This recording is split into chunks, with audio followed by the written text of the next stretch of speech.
All right, friends. That is going to be the end of my time for today here at Multithon Rivals 2025. I'll be joining you again briefly tomorrow for our Pokemon Let's Go Pikachu Eevee Diploma run. But I am going to be leaving you in some incredibly capable hands to close out the evening, those being the hands of Hop and Kuritas KRT. When we get back, Legend of Zelda. Stay hype, y'all.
All right, hello everyone. Welcome back to Multithon Rivals 2025. My name is Karitas, but you can also call me Curry for short. And that was an amazing lockout bingo by those folks running Stardew Valley. I love Stardew Valley. I play Stardew Valley myself, but that was an amazing 2v2 lockout bingo from those runners right there. So great stuff. So up next here, we have The Legend of Zelda Ocarina of Time, and I'll be joined on the mic by my co-host here, if you'd like to introduce yourself. Hello, I am Hop Up again here again. Hard to get rid of me. Yeah, this is gonna be a nice midnight stroll through Hyrule. At least if midnight on the East Coast.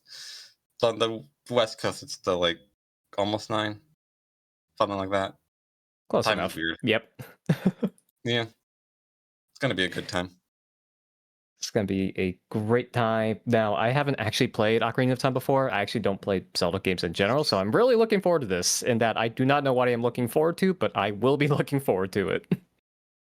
Yeah, kind of a multi-fun staple of two people working together to beat a game. Though taking a single player game and randomizing it and then working together to beat it. So everything we love in Multithon. I believe we're all ready to go, so we Absolutely. will not waste any more time in getting that run going. Yep. Give us a moment. We'll be back with you real shortly.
Hey folks, we're still getting set up for The Legend of Zelda: Ocarina of Time, but in the meantime, you're watching Multithon Rivals 2025.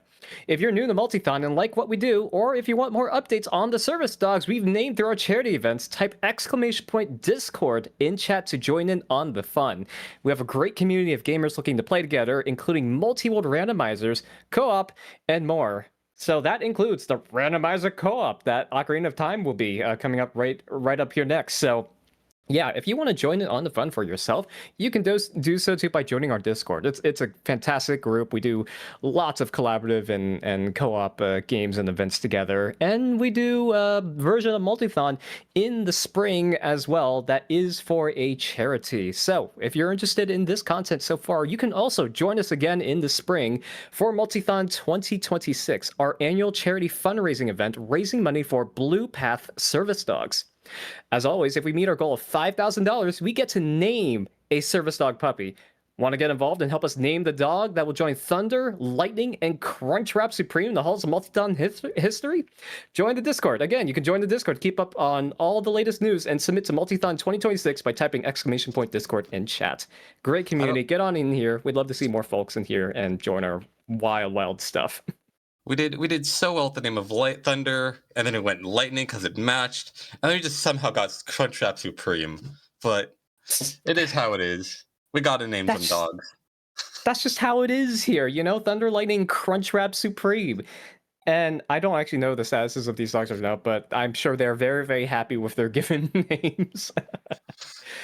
We truly don't know. The latest update, just to give some info on the dogs we have named so far. Thunder was named back in after Multithon 2023.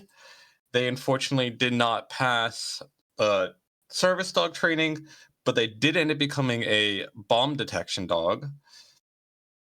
And then Lightning, I believe, was just born or should be born soon. Okay. Yeah, they were born just a few weeks ago.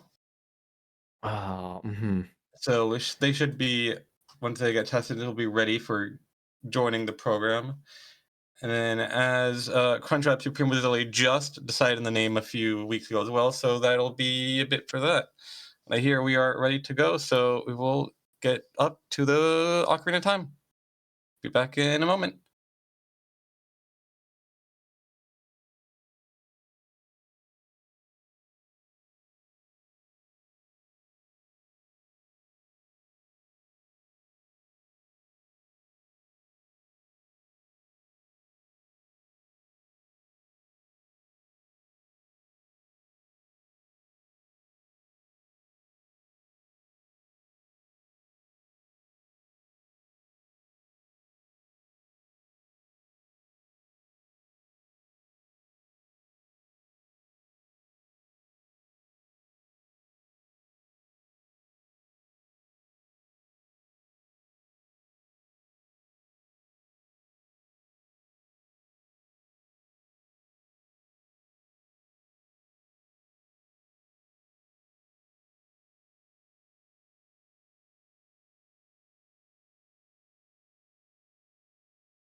All right, we are ready for the run. We have Ocarina of Time Randomizer with Lord Fluffy and Kman.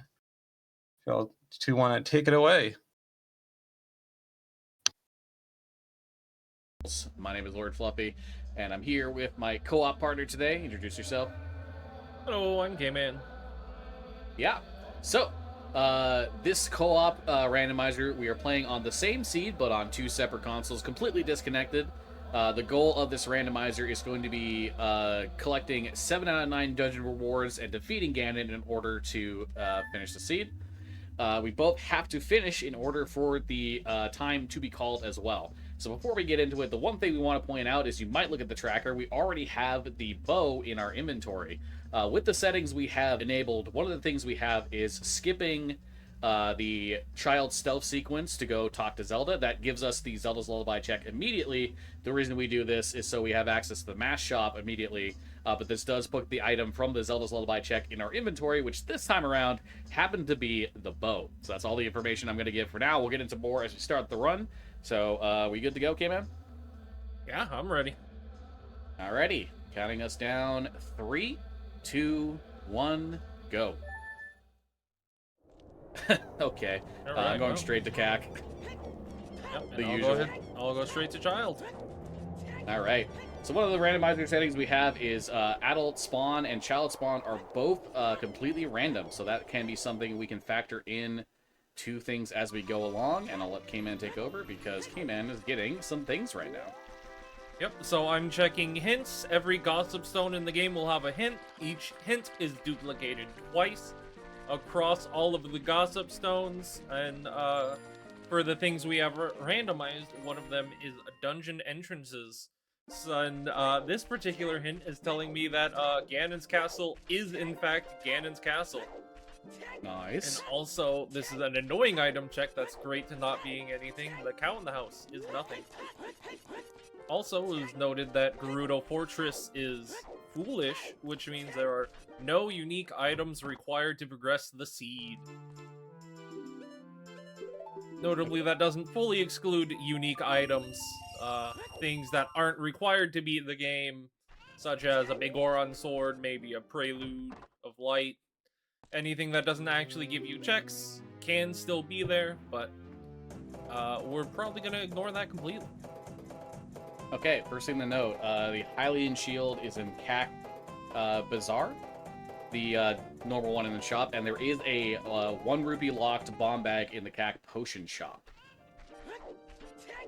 So we need a wallet for that, and that's one of the things that is randomized, which is each of these shops is going to have 4 of its items completely randomized. The other four will be randomized among each of the shops, so that's something we'll have to be paying attention to.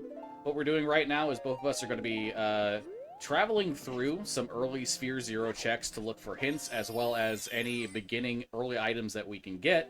The earlier we find major items, the quicker that we can go and do a significantly larger amount of things. And I just got a hint that there is a strength in Kakariko. Alright, and I found the Ocarina in a child potion shop. That is a great early find, gives us access to any songs we find, which are also randomized. As well as a few checks that are locked behind the Ocarina. Now, I came in here to the mask shop to get the bunny hood and Ocarina of Time randomizer. You can set it so that, just like in Majora's Mask, the bunny hood gives you a speed boost. So that's going to be very good for going fast. Yes, indeed. So, quick note, there is a huge rupee on the windmill freestanding piece of heart. So if we need a refill, that'll be great. Yeah, that's so not terrible. What I'm about to do here is I'm going to be entering into Dampé's hut. One of the things we have enabled is specific hints. Specific areas can give us specific hints. Dampé's hut, for example, will tell us that one of the two hook shots in the game is inside of Dodongo's cavern. He will always hint one of the 2 hookshot locations, which is very nice to have, as hookshot is one of the most important items to find for most randomizer seeds. It'll typically be very rare to run into a seed that doesn't require hookshot. Yep. Now, one thing you see me struggling with for a moment here is, unlike adult, child doesn't get any sort of guaranteed weapon like the Master Sword. So, I'm actually gonna make a quick pause here to farm some rupees because one of the child shop has sticks for sale.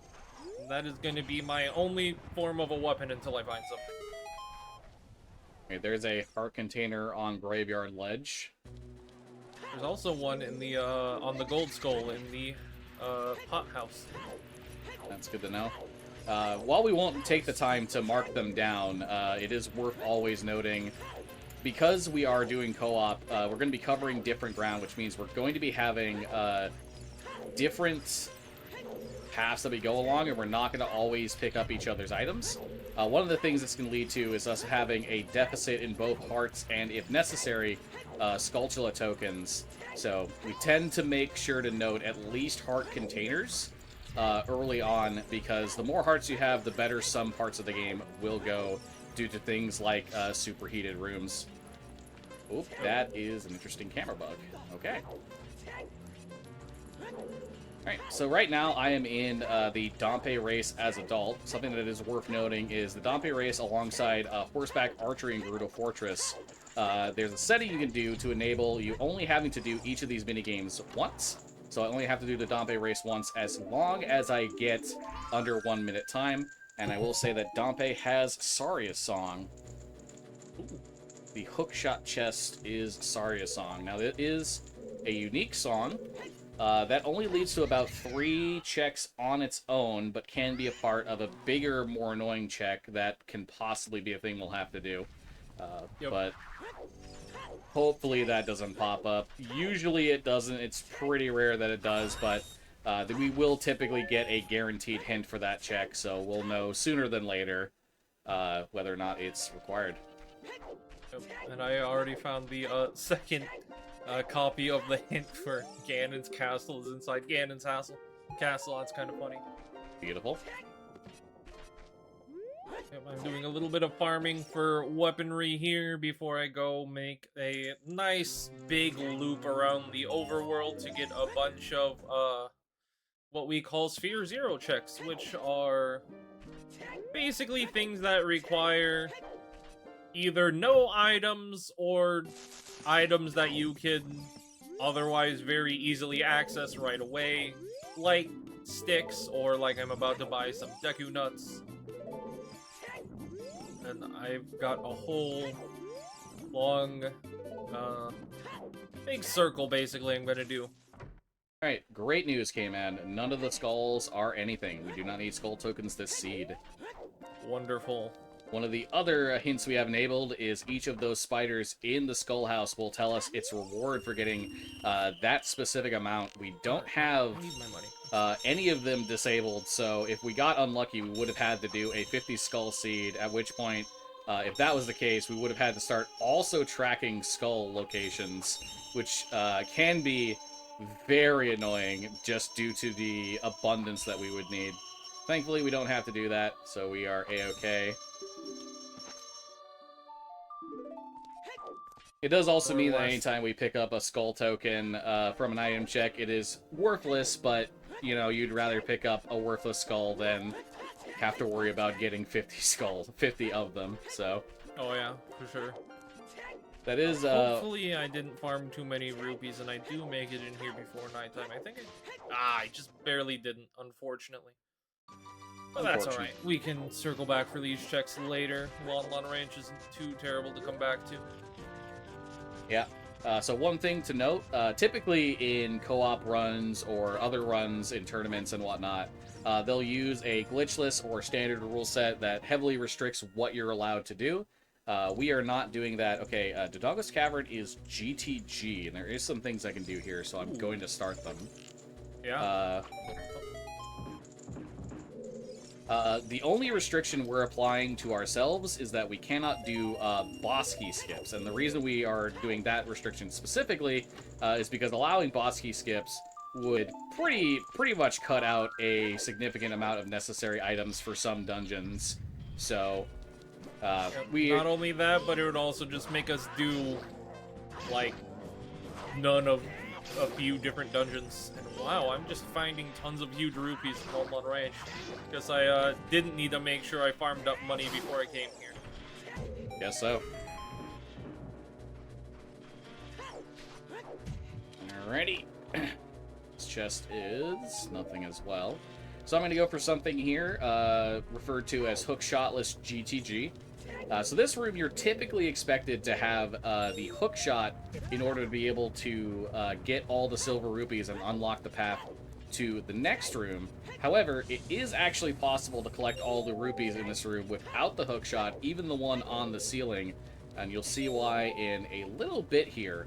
But it mostly involves something that you wouldn't otherwise expect to work that does actually work. So I'm going to set myself up here in such a way that this wall master starts to grab me, and if I listen, okay, there it is. I did get the sound of having picked up the silver rupee, so that wall master can actually allow you to pick up the silver rupee on its way up, which if that's the last silver rupee in the room, even though it does void you out back to the beginning of the dungeon, it will count this room as having been finished, And the second part of Hookshotless GTG is going to be very specifically getting past this firewall. If you have the right angle and the right roll speed, you can just roll right past that barrier, allowing you to access this part of the dungeon on its own.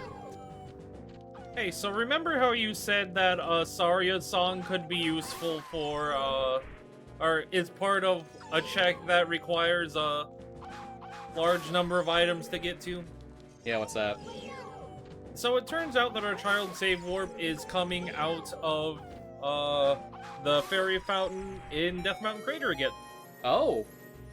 So yeah, we have access to Darunia way sooner than we would normally. That's worth noting. Yep, Okay, and that's... I also found light arrows. Oh, wow. And, Okay. Yep, the Goron City shop just has 30 rupee light arrows.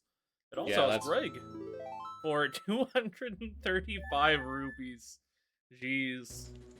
That's so worth it, dude. You gotta get Greg. You gotta do it, man. You gotta get that, Greg. Come on. You know, if we manage to find 2 wallets, I will make sure I come back here and get Greg. That's That's the attitude. Let's do it. All right. So something to note about the light arrows. The light arrows are pretty much the single most important item in Ocarina of Time Randomizer, specifically if your goal is to defeat Ganon. The reason for that is not because the item is overpowered or gives you a whole bunch of checks. It's because you literally can't beat Ganondorf without it. Like, it's quite literally impossible. It's one of 3 items that are hard required to beat the game. Speaking of magic, I just found it in Goron City. It is the Goron City Gold Skull Center Platform. So that is 2 out of 3 of the required things to beat the seed. The other one is Bow, which we started with. So if we could access Ganondorf right now, we could theoretically just beat the seed instantly. Not how that works, unfortunately, but Of course we can't. We do have to beat 3. Jeez. We have to beat 6 dungeons to be able to get the boss key to go up to Ganon. Alright. So you might have been wondering what I was just doing there for a second, kind of falling off of that fence over and over again. What I was doing there is trying to activate a Mendigoron is dead, by the way. Cool. Jabba Jabba's belly towards a gold skull. Okay, worthless in. So what I was doing there is trying to do a glitch called Quick Put Away. So if you can walk off of a ledge and the frame you walk off a ledge, put away your weapon, and the frame after input a jump slash, you will cause Link to do a jump slash without a weapon in his hand. And that attack has a glitched damage value that has a whole bunch of different damage values tied to it. One of those is Din's Fire, which lets me crouch stab that bomb with power crouch stab, which I'll get into in a minute. And blow up the bomb, allowing me to get the Rolling Goron as adult check. But it also gives me the upfront benefit of having ice arrows, which in this randomizer has blue fire properties to it, thanks to a randomizer setting called blue fire arrows. So I'm going to take advantage of that to also open up this pathway to Lost Woods by blowing up those bombs as well. And yeah, Quick Put Away is very powerful in the right scenarios because it can let you do things like light torches, among other things. Yep, and I did find the strength upgrade in CAC. It is on the gold skull on the back of the gold skull house at night.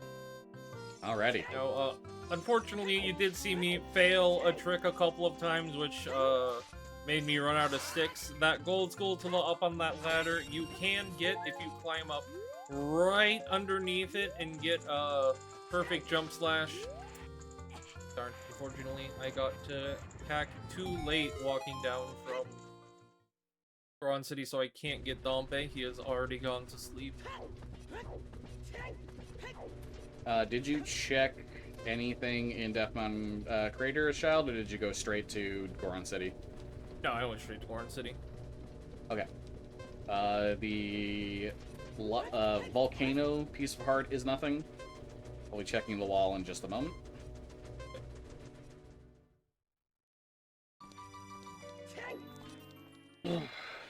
yeah. Now, hopefully by the time I run back to Lon Lon Ranch, it'll be day and I can get the rest of the checks there.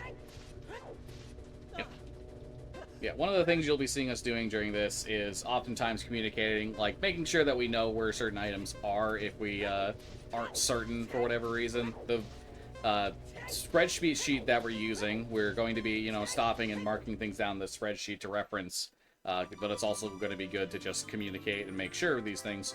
But we're also going to be constantly going over, like, oh, that's interesting. Nocturne of Shadow is the Requiem of Spirit.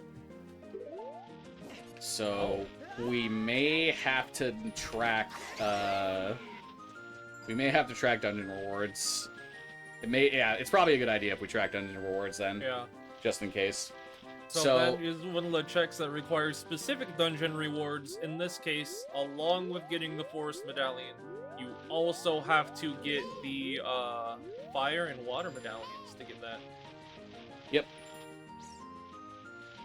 So typically, because we just need specifically 7 dungeon rewards, as long as there is nothing in any of the Temple of Time checks, or the treasure thrown by Princess Zelda, or the song taught by the Ocarina of Time, or Nocturne specifically, we won't have to worry about tracking dungeon rewards. But in this particular case, with Requiem of Spirit being there, there is a chance that Requiem of Spirit may be required for the seed. And I did find a wallet. It is on Talon's Chickens. Look, Okay. buy those bombs. Unfortunately, my adventures as an adult have not really yielded many results. This is just kind of the way things go. Sometimes one of us feasts and the other's famine. Other famines. Sometimes both of us feast. Sometimes both of us famine. Yep. All luck of the draw in that regard. It's not like I haven't found anything, mind you. I have found magic, which is an important one to get. But early on, magic doesn't really get you a whole lot. So I just did a couple tricks there to grab some gold skulls behind some rocks that would otherwise require the Megaton Hammer. The first one was really easy, just need to get a relatively non-precise angle and backflip into it. The other one, with a specific setup, you can do a bunch of jump slashes and pick it up on the 7th jump slash, because your hitbox flips just beside the rock in such a right way that you grab it. That being said, I am running out of things to do in early adult, so I'm going to hopefully turn it to daytime and then make my way back to child and start playing some catch-up. Oh.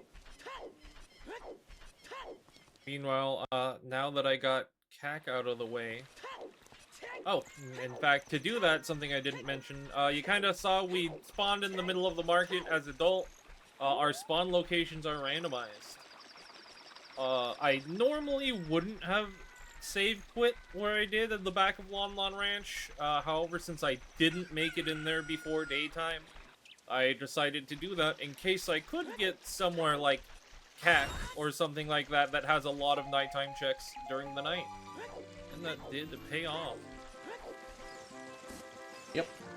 I'm just making a quick trip up Zora's River to check 2 freestanding pieces of heart, as well as an open grotto, but more importantly, there's some hints along the way that may point us in the right direction.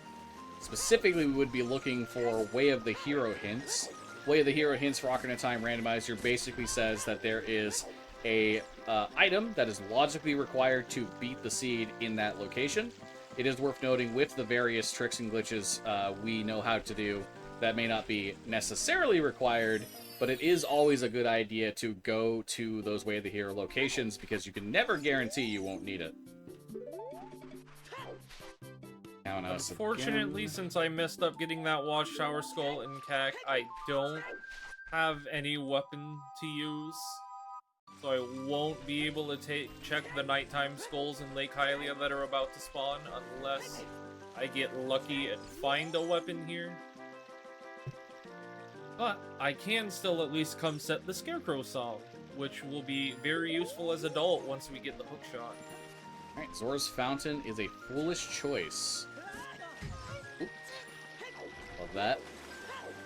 Zora's Fountain and Foolish is a very good one to find because Zora's Fountain can be annoying to get every single check in. While it doesn't have that many checks overall, there are many of them. There are a few of them that do require very specific items in order to pick up. So anytime you can find a Foolish hint for a location like that, it can be a wonderful time to see.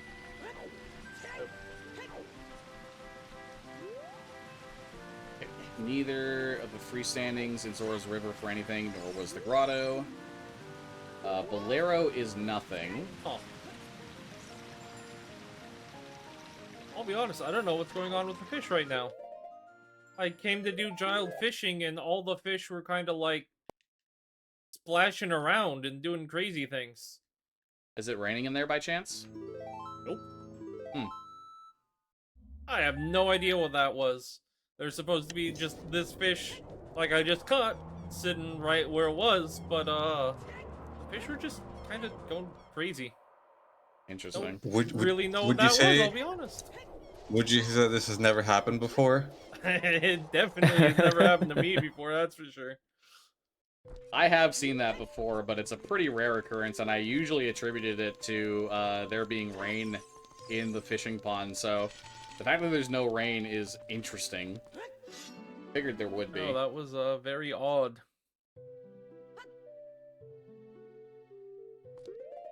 Alrighty then. So now I am back child. There wasn't much else I could do as adult. Anything I could still do as adult at that point was kind of out of the way and not something I'd really want to do right this second. So now's the time where I'm going to start playing catch up, where I'm going to go through a lot of the things that Kman found and start picking them up myself. A big part of co-op rando is going to be knowing when it's time to continue to spread out the item checks in question, and another is going to be when it's time to play catch-up, where you instead focus on picking up the items that you don't have that your partner has found. You said it was Potion Shop, okay. And one of the other long list of things we do have randomized is all the adult trade quest items. So normally where in the casual game you would get the pocket cuckoo from Andrew, and that would lead you down this whole bringing items to other people line, where eventually you get the big Oron sword. Instead, each one of those individually are just a random check. And I can actually go turn in the Poacher's Saw pretty much immediately. Well, once it turns daytime at least. You're a child right now, yeah? Yeah. Yeah, so normally, if you tried to turn in, even though you can use a glitch called Equip Swap to equip it, if you tried to turn in an adult trade item to the NPC in question, it wouldn't actually work because the actors that the game checks for are actually different between child and adult for most of the adult trade sequence parts, except for the one that Kman's about to go to in a few minutes, where the actor is the same between child and adult for whatever reason. Yep.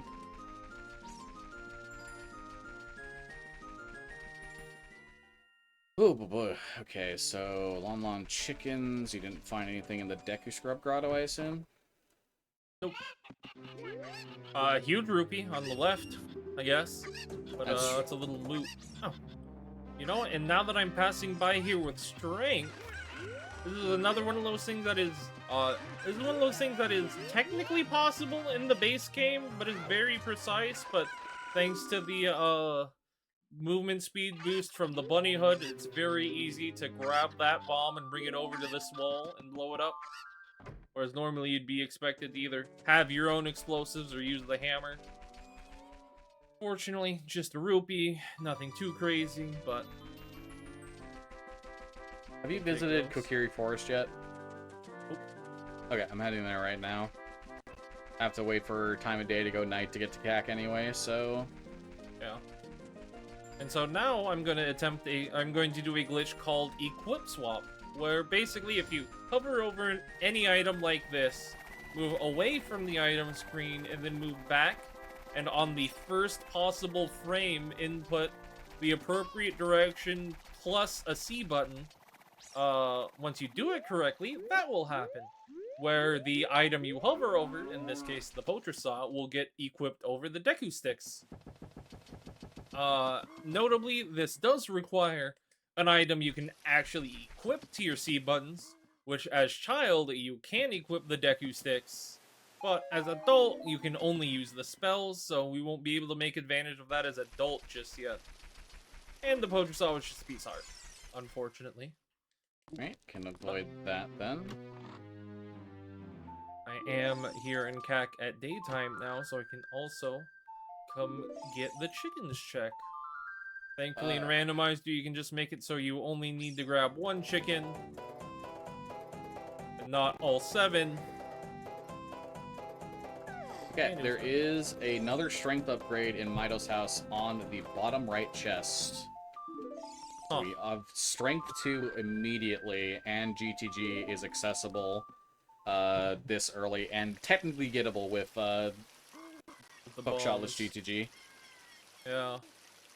There is also Zora's Tunic in Mido's house top left, which, between the two tunics, the less useful one is definitely the Zora's Tunic, but finding an early Zora's Tunic is never going to be something you really say no to, even if you can't always take full advantage of it.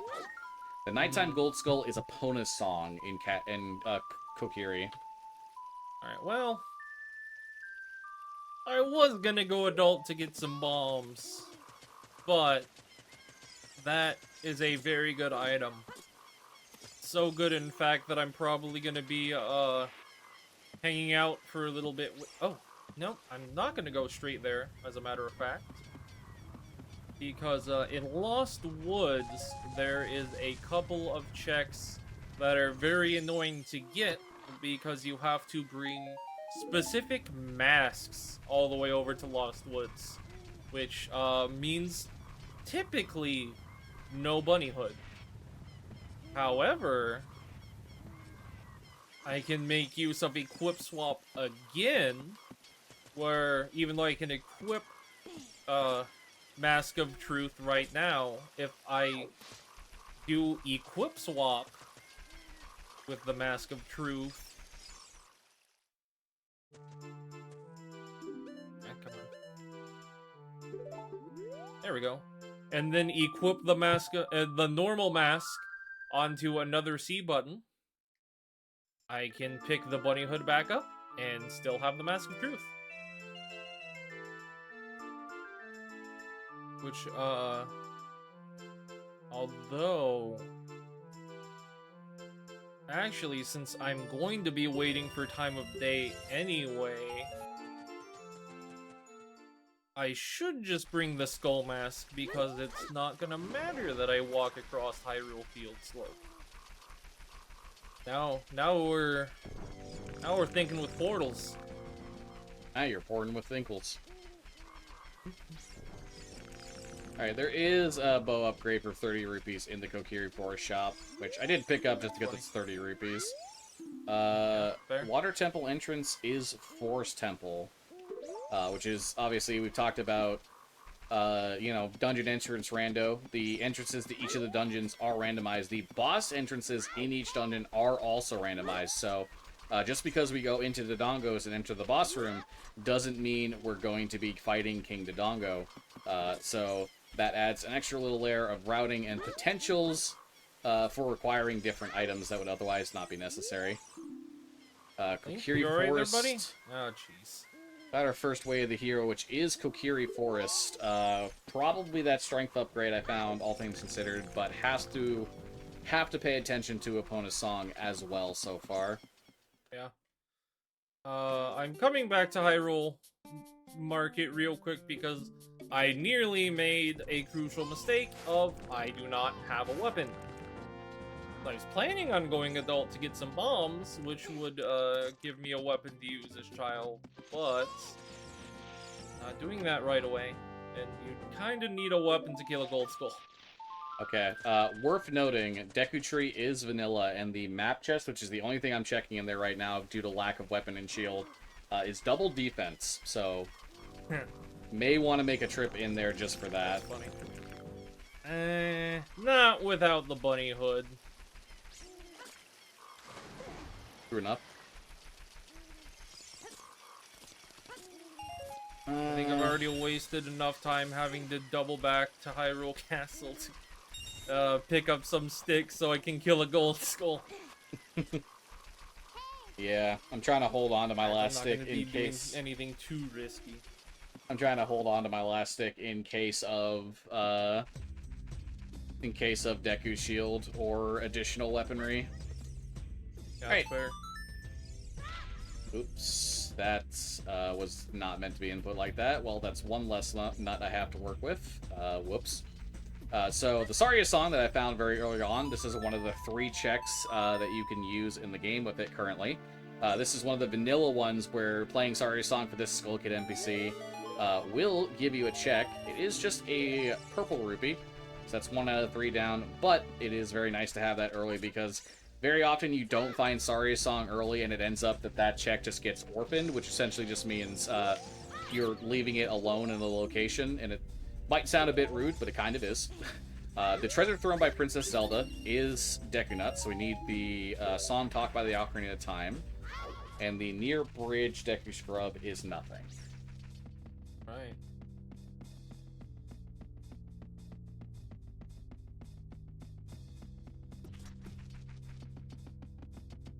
Not that one. I guess I'll hit the Ocarina game. I don't know how close you are to Lost Woods right now. I'm in Mido's house right now, forgetting which chests you said the items was in, apparently, because I also got both gold skulls. Lomao.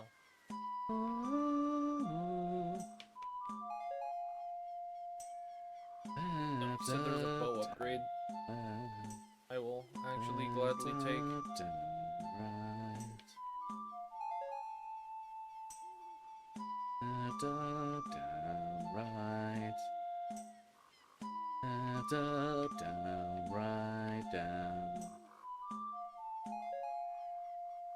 Okay, and this is just a blue rupee. Fun fact, that used to be significantly worse in older versions of the randomizer. Older versions of the randomizer, you didn't just get the reward off the first time you did it. You had to do that Ocarina minigame as many times as you needed to do in the vanilla game, which made it one of the worst checks to do in the game, and everyone hated doing it. So thank heavens for the randomizer devs made that a thing.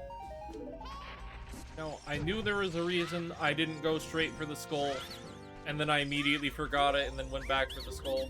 I can't use sticks because my sticks are cosplaying as a Mask of Truth right now. Okay, neither of the I knew there scrubs. was a reason. Neither of the scrubs near the Deku Theater or anything. I'm going to use my last stick here to head up to the Saria song check.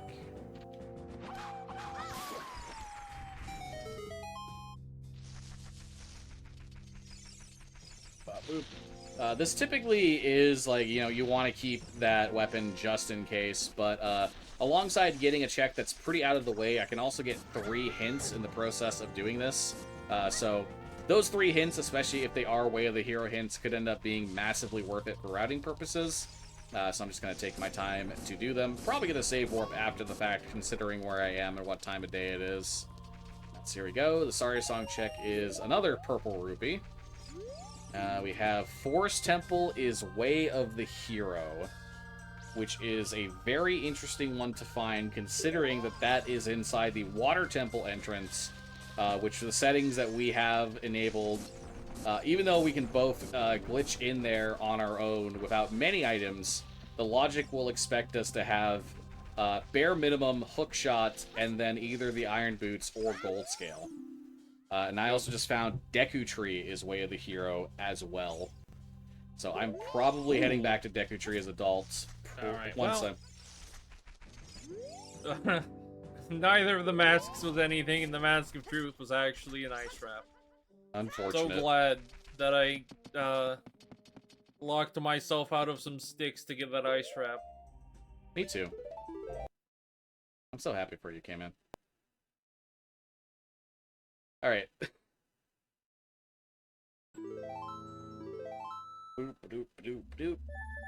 Okay. So... Get my sticks back. Oh, right. Yeah, I forgot I have to wait. Otherwise he is rude to me. So there is a Deku Scrub merchant here that you can hop on over and come on, man, come out of the ground. Thank you.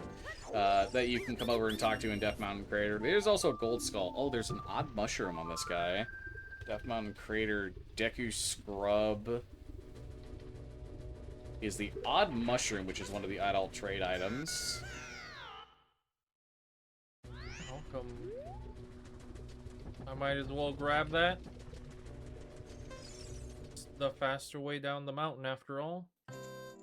Alright, and this is the other, one of the other vanilla things you use Saria's song for. In the vanilla game, this causes Darunia to give you the Goron's bracelet. Let's see what he gives me here.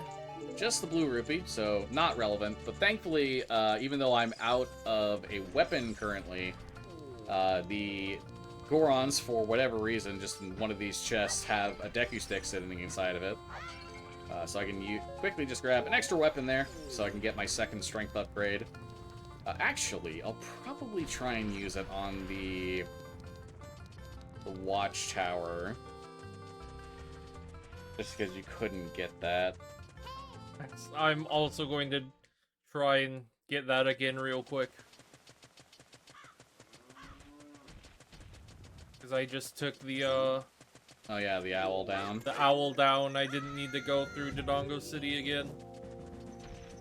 Or Goron City, rather. Normally this isn't too tricky of a thing to do, but now I keep second-guessing myself and climbing into the Gold Skull. It happens. Sometimes it's just one of those things where you get anxiety, performance anxiety, smile. Kinda like that. Yeah. I do want to save this stick just in case, so instead I'm going to run a pot all the way over to this. One more stick left. Well, until I have one stick left, which I want to keep for later, just in case. Yeah, I don't know, man. Oh no, I'm suddenly messing that one up. Good luck, Fluffy. You're better than me. You can do it, I'm sure. Smile. Yeah, this is something I definitely practice. I don't just get a shield and ISG it every time. I know exactly Well, no how this shield works. For you. Yep. No shield for you, no shield for me. Well, all you gotta do is climb right up to it and then mash jump slash. Can't be that hard, right? Yeah, Shirley. But don't call me Shirley.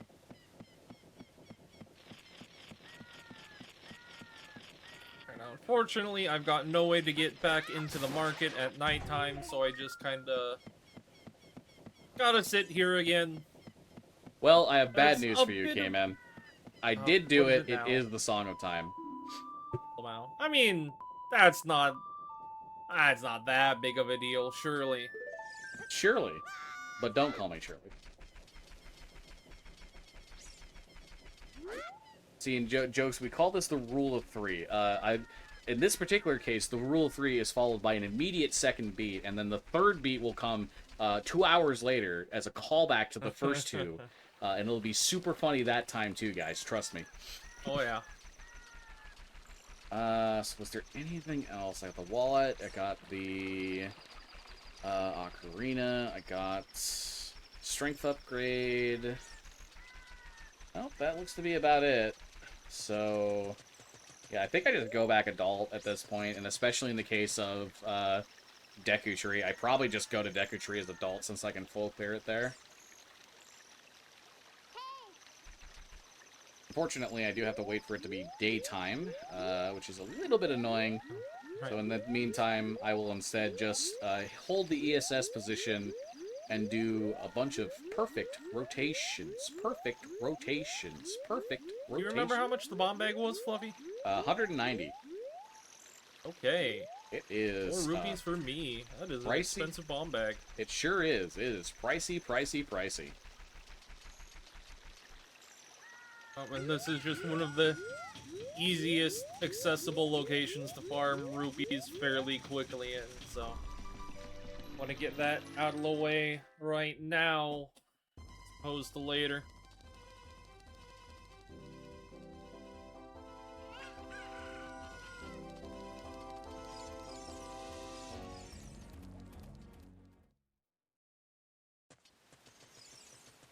Alrighty. So I'm almost tempted. I mean, I won't be. Check.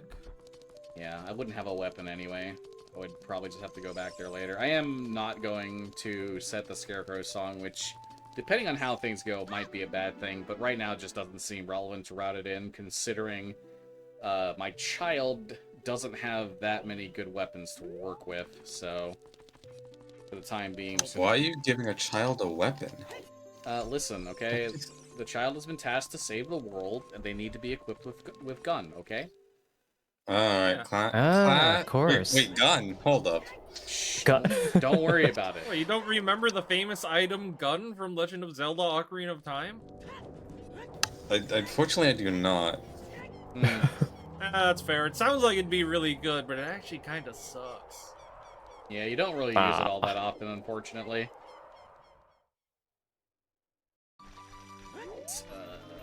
Off to go get that bomb bag, and then I gotta route my way over to probably go through Goron City Lost Woods, so I can also route in those bomb grottos as well.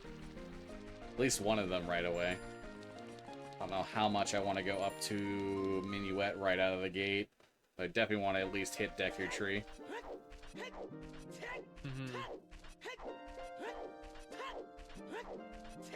Fortunately, as much as I would love to, I'm not exactly going to be able to afford getting both a shield and the bombs.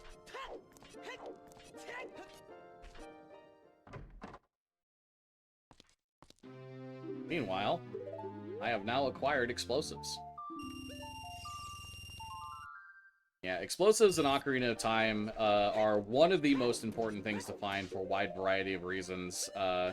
Depending on how glitch heavy your run is. Oh, I should turn in Mushroom while I'm thinking about it, actually. Just because the one thing about the Odd Mushroom is that the Odd Mushroom is the only of the adult trade items that actually leads to 2 different checks. The first of which, of course, is turning in the mushroom itself, but the second is when you turn in the mushroom to the old granny, she now starts selling a blue potion in the vanilla game that turns into a random item. So you have to pull the mushroom out once, which then will allow Granny to actually, interact with it. Don't know why it works that way, it just does. But here we go. An Odd Mushroom turn-in is a heart container, which is useful, but not necessarily worth going out of your way for. And the final strength upgrade is on Granny. It's ridiculous. That is ridiculous. We have strength 3. We know where all 3 strengths are less than an hour into the seed. But what's especially annoying about that is we know OGC is barren, which is one of the 2 locations that logically requires strength 3 in the game. So, I'm gonna keep note of that, but come back for it later, because that is 100 rupees that right this second I don't need to go out of my way to buy. Yep. Very interesting seed. No kidding. And also a little bit annoying because it expects us to have a lot of money right away. Yeah, that's a 190 rupee bomb bag, several purchasable things for no wallets, including the ocarina, maybe an extra bow if you wanted that, among other things. But a good thing to talk about, though, is going to be movement. Whenever you don't have the bunny hood, your movement options actually get a bit more varied. The bunny hood, more or less, outside of a few specific scenarios, will just kind of replace your general movement.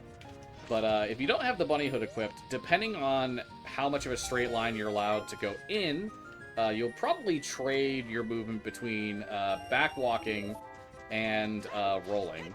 So anytime you're allowed to go in a straight line for a significant distance, we're talking more than like what would be 4 or 5 rolls worth. It's typically a lot faster to go. Where's our? It's typically a lot faster to use a backwalk to get to the location, because you can effectively think of backwalking as speed 2 and the top speed of a roll also as speed 2.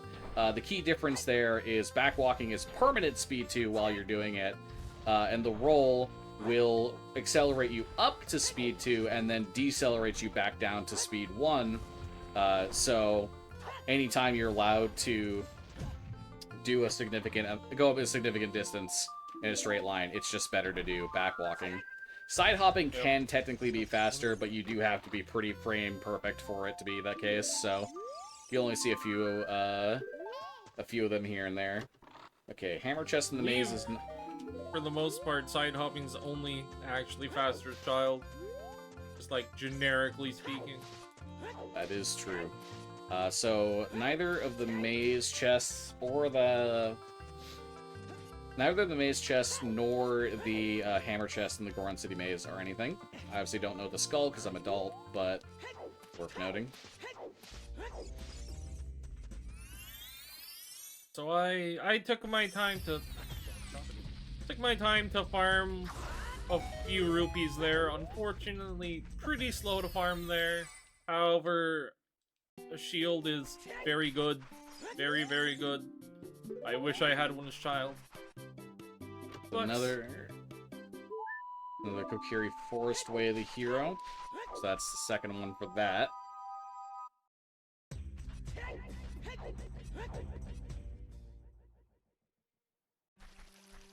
And the reason it is important for us to note, to try and remember where we found those and how many of them, is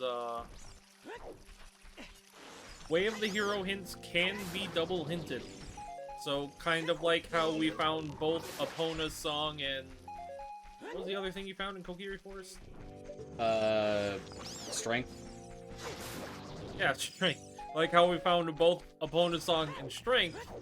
That could conceivably be a double hinted telling us that both of those items are going to lead to more progression. Alright. So, something you may have noticed is I walked into the Deku Tree entrance as a doll, which is normally closed in the base game. Whenever you have Dungeon Entrance Rando on, the entrances to Fire Temple as child and Deku Tree as adult are just opened up to offer a little more variety of which dungeons you can actually enter when Dungeon Entrance Rando is active. And the advantage here is because Deku Tree is vanilla, I can now do this dungeon entirely as an adult. Because Deku Tree basically requires no items in order to fully clear, this allows me to easily just clear the dungeon. And as a general rule of thumb in Ocarina of Time, if you can do something as both child and adult, it is almost always faster to do it as adult. There are rare exceptions where that's not the case, but in virtually every circumstance, whatever a child can do, adult can do better and faster. Anything you can do, I can do better. Say that again, sorry? Anything you can do, I can do better as an adult. Exactly. Yep. But I'm gonna do a quick loop around Hyrule Field. There's a lot of bombable grottos out here to get. While Fluffy tells me where the useful... Oh, okay, that's not a required item, but that can be useful. I found Minuet of Forest in Tektite Grotto. Yeah, Minuet of Forest does require either iron boots or a gold scale to get to. Ooh, don't go in there yet, Fluffy. You've made this mistake before. Unlock the basement first, and then go into that room.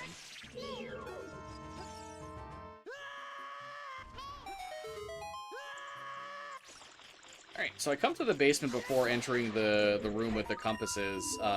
It's on purpose because, technically speaking, as of right now, without the use of QPA, I can't actually get to the boss door as adult. But getting QPA in this room is something that's a little bit different from how I was doing it before, with the fence in Goron City, where the timing is... the timing can be the same, but sometimes the ledges are different in the sense that the timing is a bit off, and I'm not used to doing it here. That is Prelude of Light, which is notably not a unique item, but it is one of those items that doesn't actually lead to anything. Deku Tree, Gold Skull, Basement Vines is the Prelude. Prelude is useful because it warps you directly to the Temple of Time, which obviously the Temple of Time is the location where you go back and forth in time. But the thing is that doesn't lead to any specific item checks at all. So I know for a fact that that item cannot be whatever the way of the hero is in this location. So I have I have 3 more checks I can go through before I may be down to an interesting situation, and I'll get to that if it comes up. Yep, and Temple of Time is foolish, Fluffy. Who could have possibly seen that coming? Wow. A grand total of 2 checks in there, And both requiring different dungeon completion items. Yeah, one of them being the Forest Medallion, the other being both Shadow and Spirit Medallions. Extremely common for Temple of Time to be a foolish location. So common that we don't even bother marking it. Yep. Now, if you get Temple of Time Wave the Hero, on the other hand, that is surprisingly rare. Alright, which one did we have? I found the song Caught by Ocarina of Time. It's nothing.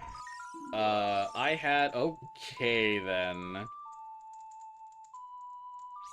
Deku Tree Compass, Gold Skull Compass Room is the prescription. Huh. That's interesting. I did find the treasure thrown by Princess Zelda, so if the Ocarina of Time one was nothing, then we know we don't need all stones. Cool. Alright, so I'm setting up here for something called 2-3-1 skip by doing a bunch of side hops into this corner, doing 1/ neutrally, and then ESS positioning up. I can grab this platform as it's falling down, which clips me out of bounds. By dropping down and doing an immediate jump slash, I'll recoil off the platform into the boss loading zone, at which point I can see that the boss of Deku Tree is Baronade, which means this is one of the 3 bosses in the game that is hard required to beat with an item, so I cannot currently beat this boss. However, because the prescription is in a situation where it is a technically niche but possible way of the hero, I am going to go out of my way here to do something I wouldn't normally do and check the final check in Deku Tree that could possibly be the way of the hero that isn't on the heart container for Baronade. Do you have a way to get QPA to do that? Yes, there is a location here that I can get QPA on. Okay, fair enough. It's just not an area that I'm used to, so the timing is slightly different.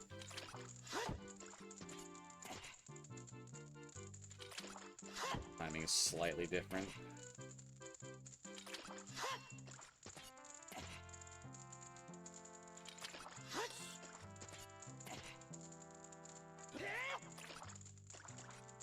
Yep, and I'm just running into Deku Tree, assuming Fluffy's going to find something. Even if they don't, Prelude at least is still a good warp song to have.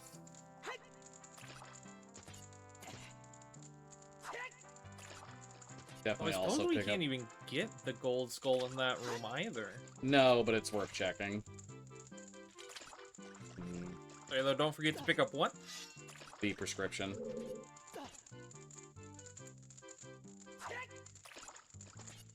Okay, that should work better. Yeah, depending on the ledge you're grabbing up onto, the timing for QPA walking off the ledge will be very slightly different, and that slight difference can be the difference between getting it early or getting it quite a few tries in, which I did finally get it, so as long as I don't waste this, I now have Din's Fire, which allows me to burn the webs of anything I come in contact with. Notably, I don't have to actually interact with that Deku Scrub there, so I'm just gonna stun it to make sure it doesn't stop me, and then get past it. Now, the great thing about this room is, as child, you can't actually ledge grab onto this here, but as adult, you can, skipping the need to do this puzzle entirely. And also, same thing here, you don't have to push this block at all. You can just, you know, hop off and get a ledge grab, no problem. So here, this would be, you'd be expected to use the Deku Tree, but because, again, my QPA damage has Din's Fire on it, I can just light these torches and walk my way through. And I will emphasize again that I typically do not check what I'm about to check here, because it requires a lot of items to even access in the first place, and I'm skipping most of them with QPA.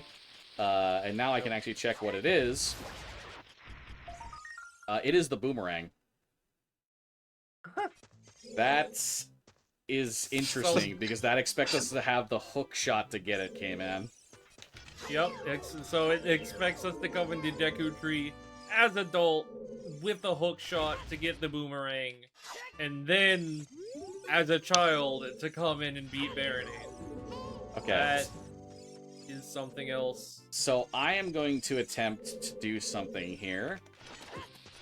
I've got something known as Infinite Sword Glitch, and now I'm going to attempt to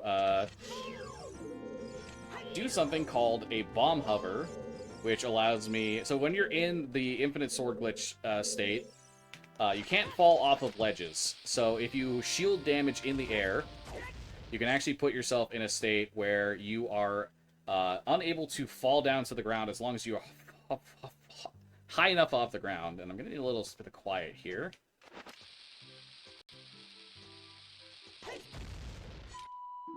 And there we go.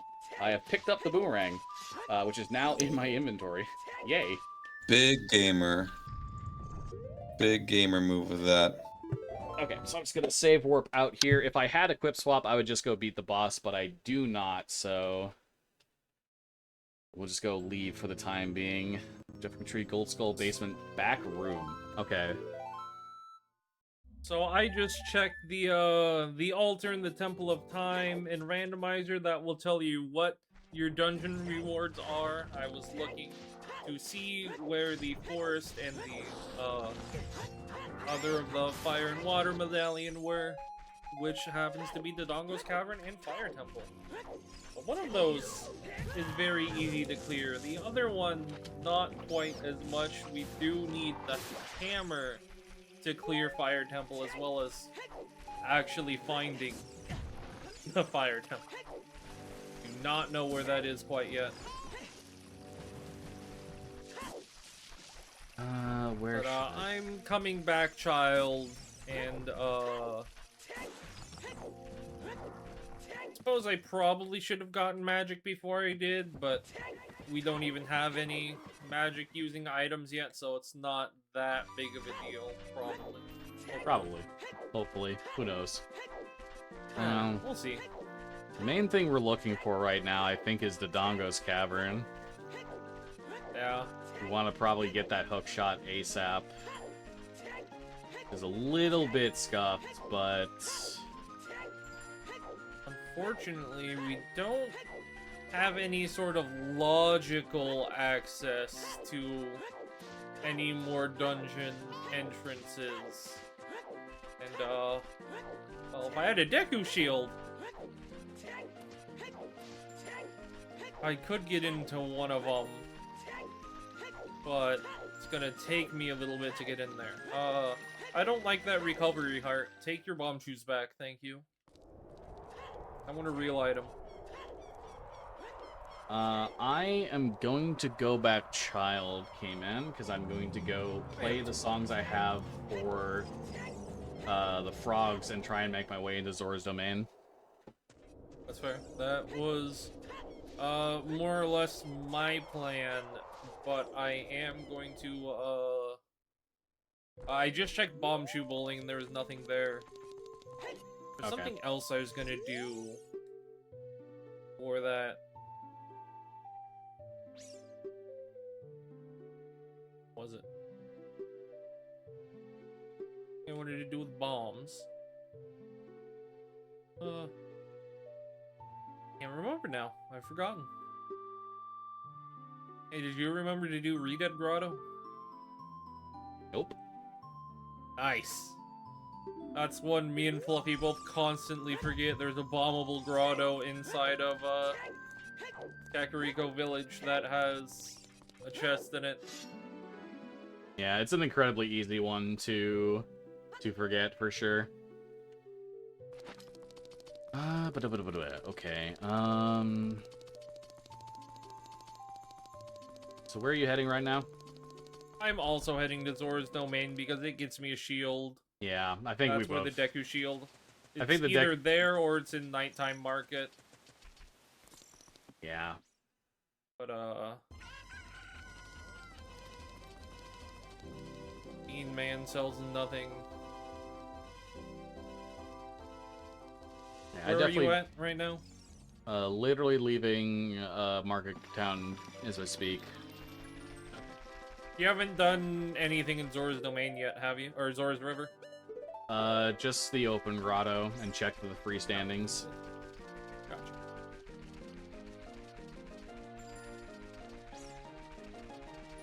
What songs do you have to play for the frogs? You can only not play Song of Time, right?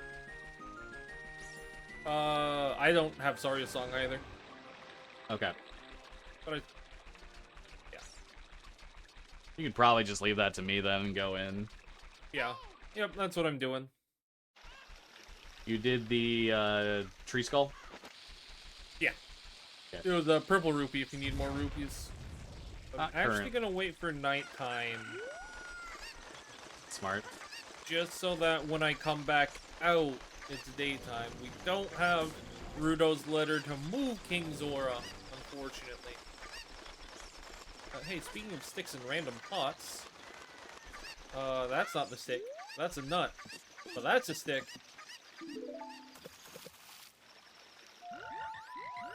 Still on a little bit of tight supply and weapons.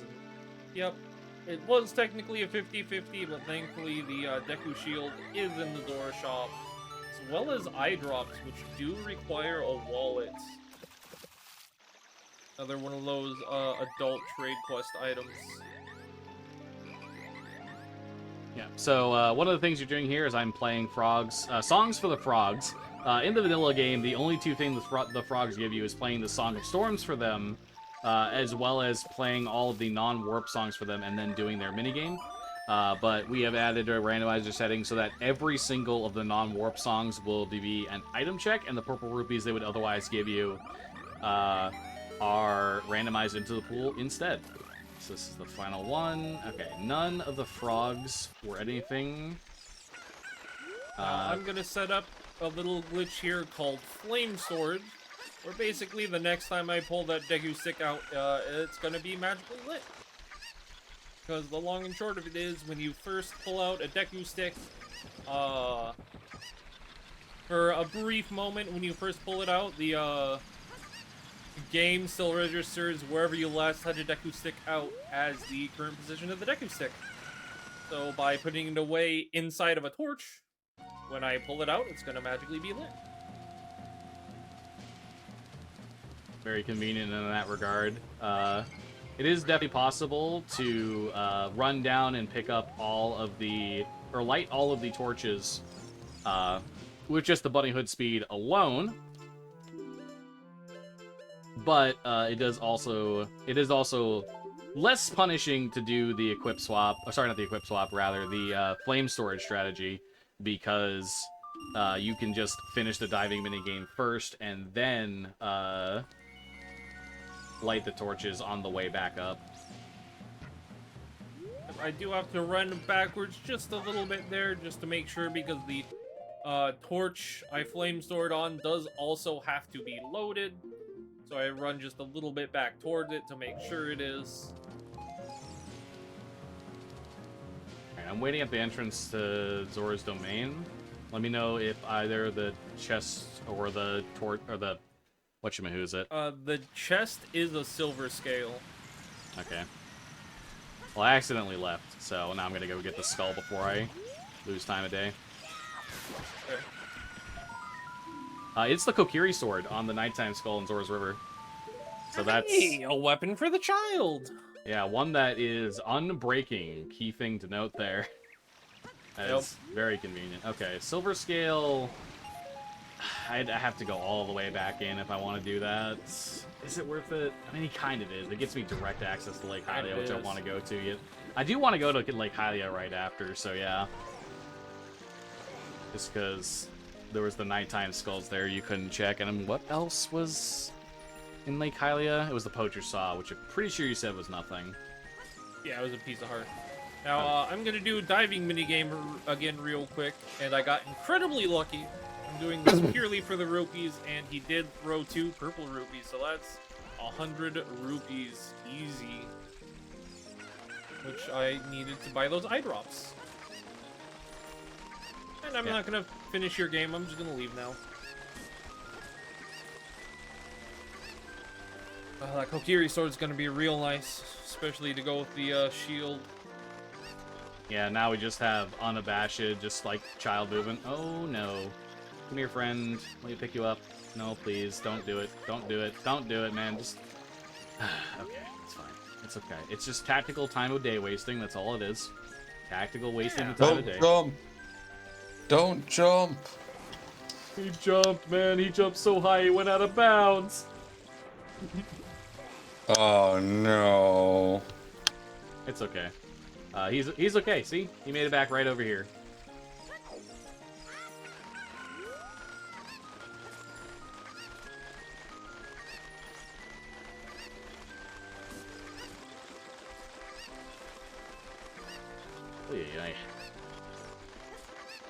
So it is worth noting, both Kman and I made use of the chicken, the Cucko, to bypass the need to play Zelda's Lullaby. Normally you need Zelda's Lullaby to cause the waterfall to open a gap into Zora's domain. But both adult and child have ways to bypass that wall, just because it is kind of a thin, invisible wall that's blocking the way via the waterfall. So if you just angle yourself in the right way, you can get behind it, no problem, and just walk yourself right on in. Which is very convenient, just because, hey, I don't want to have to find Zelda's Lullaby to access here.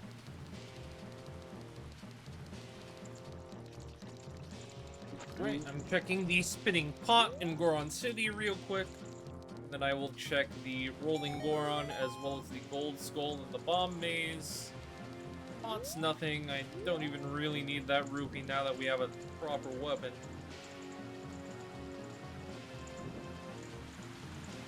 Unfortunately for the rolling Goron, we kinda gotta wait for him to roll back around this way. Unlike the adult, the rolling Goron you do as adult, this one specifically has to be killed, or not killed, sorry, but bombed over here in this little cave alcove. Also just realized, K-Man, that's a French vanilla Zora scale. True, it is. The normal place you get that would actually be off of the diving minigame. When it's kind of in the same area like that, we call it French vanilla. Because obviously it being in its normal location would be vanilla. So the same general area gets the French vanilla tag. It's nice, it's cool. Alright, I'm going for the nighttime skulls in Lake Hylia right now.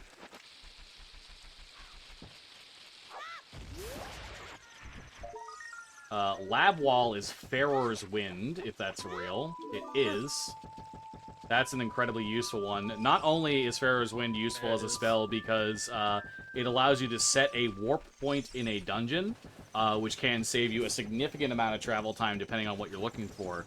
But it is also one of the 3 spells that adult can use to equip swap. So I now have equip swap as adult, which means I can avoid having to fight Baronade as a child with the boomerang, which is very convenient for me. And the... okay, just 20 rupees, so I'll mark Faror's Lab Wall. Alright. Move that bomb out of the way so I can backflip down here. Oh, I should prelude to check Nighttime Market real quick, since neither of us have done that yet. True, it's a good call actually.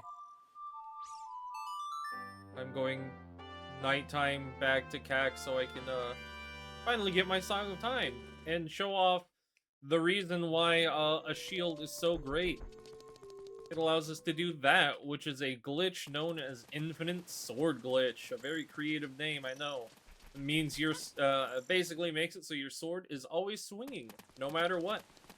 So when I climb up into the skull on purpose this time, it just dies because my sword's still swinging.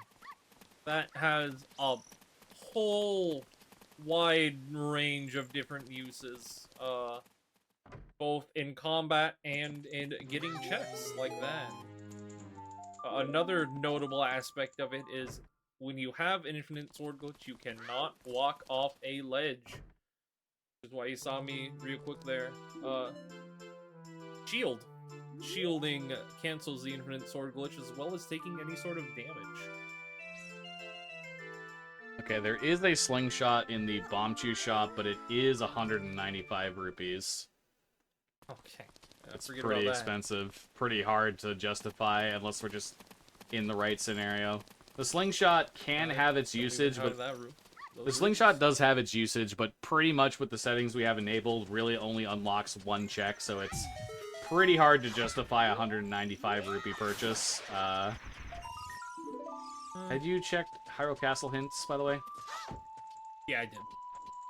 Okay, I will just save warp. Did you do the Death Mountain Crater skull?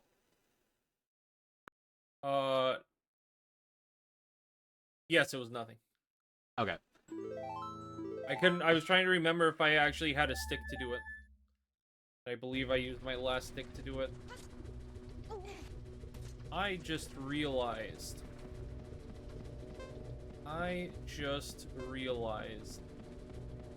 I should probably get Furor's Win before I go adult. It is going to take me a little bit because after save warping out to Goron City right away, there's unfortunately no way for me to really get back there while preserving time of day. I have to do a save warp to get out of... Hey, heads up. Double magic is in the Death Mountain Crater upper grotto. Oh. Yeah, so there's 2 magic meters in the game. You technically only need one of them, but the second one is very useful because it doubles your magic capacity. And doubling your magic capacity is very nice, as it were. Have you checked Chicken's daytime CAC? Yeah, they were nothing. Okay. Have you checked the lower bomb wall in Death Mountain Trail? I've checked both the bomb walls. They're nothing. Okay. I knew the upper one was.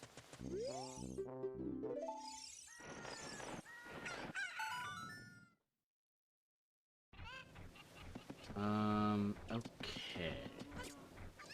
Have either of us checked Redead yet? No. Okay. I'm hitting Redead now, then. And I kind of already forgot there's something I actually wanted to do in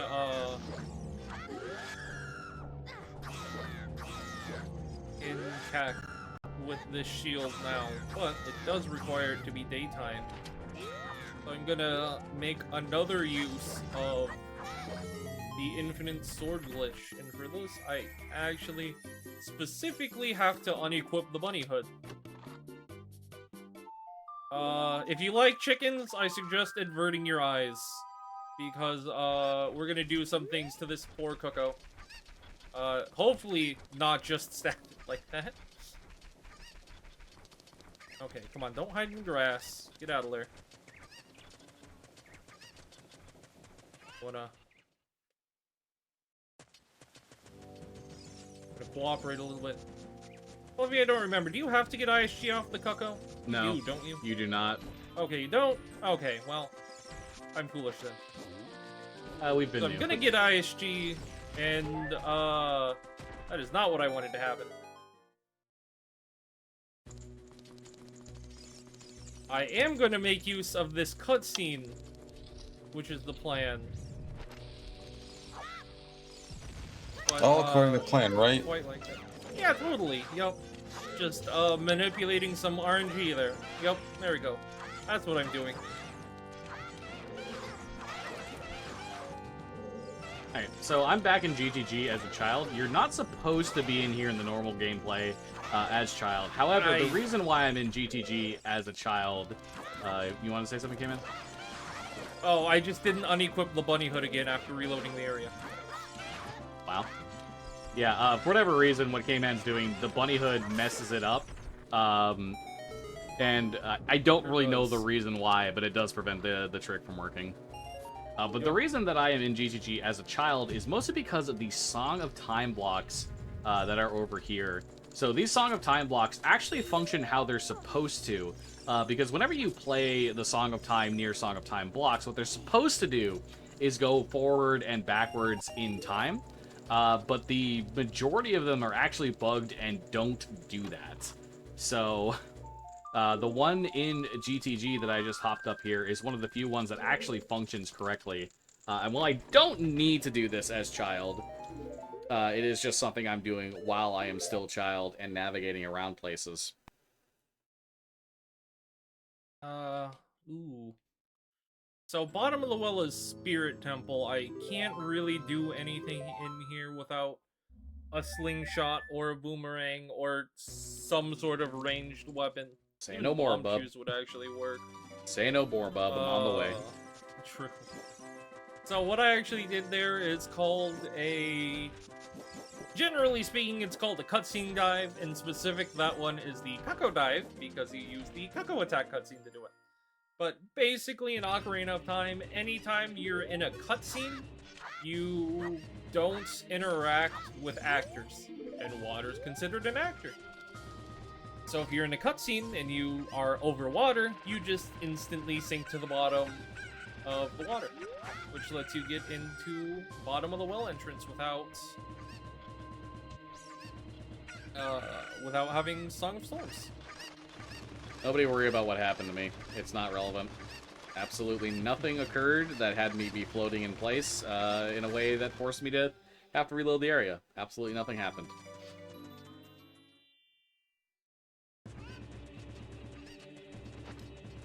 Now I am going to take a bit of a hike across Hyrule Field to go get that Pharaoh's Wind I couldn't get earlier, because that is going to save so much time as an adult that it is well worth it to waste a bit of time of day here to go get it as a child. Because the bunny hood is fast, as it turns out. Very fast. Yep, so here I am doing the Cucko dive again. You pretty much set it up so that you shield drop the Cucko and then do a backflip, which gets you into the well when the cutscene is active and lets you right on in. Now we're in Spirit Temple. The main reason why I'm coming to Spirit Temple, even though this dungeon is meant to be done as adult for the right half, there is a left half of the dungeon that you can do as child. But as Kman mentioned, without bomb shoes or a ranged weapon, it's not really possible to progress forward in the dungeon in the typical way. So I'm doing a bit of a save right there to not only save just in case I lose a shield or things go terribly wrong, but also I'm saving to... Where's our hard? I'm saving to change the RNG of the enemies in here just a little bit so that they're more in my favor and I don't potentially lose my shield. Because both of these guys should be in a position where I can very easily stun them. Here we go. And now these two guys are going to be easy to just nut down to the ground, give them both a crouch stab. We take out the Armo statue as well by stunning it with a Deku Nut and then slashing it. And now from here, there's two things I have to do in this room over here. First is going to be taking a Deku Stick, lighting these torches. And the second is going to be checking what this gold skull is. So key thing, and the great reason why it's always worth it to do Spirit Temple when you can, is right there. So technically speaking, before any of the key doors on either child or spirit, child or adult side spirit, there are 6 checks that the key ring could potentially be. 3 of them on child side, 3 of them on adult side, and it's much more weighted towards child side because of the lesser amount of items necessary to even access those checks. And there's the Ocarina of Time. Lovely, useful item. I'm not marking it. Why am I marking it? The Ocarina of Time is just a cosmetic item. It's actually completely unrelated to anything in the game. Either this version or... I don't think it's this version, actually. I think it's later versions of the randomizer do allow you to... Maybe not later versions, but like different forks of the randomizer have a setting that allows you to make the Song of Time, whenever you have the Ocarina Time, send you forward and backwards in time in the location you're in, which does give... that's funny. Well, it didn't even grab me. Come on, man. I want out of here. I want to go back to the start. Oh, well. But this version of the randomizer does not have that setting, so the Ocarina of Time is purely cosmetic.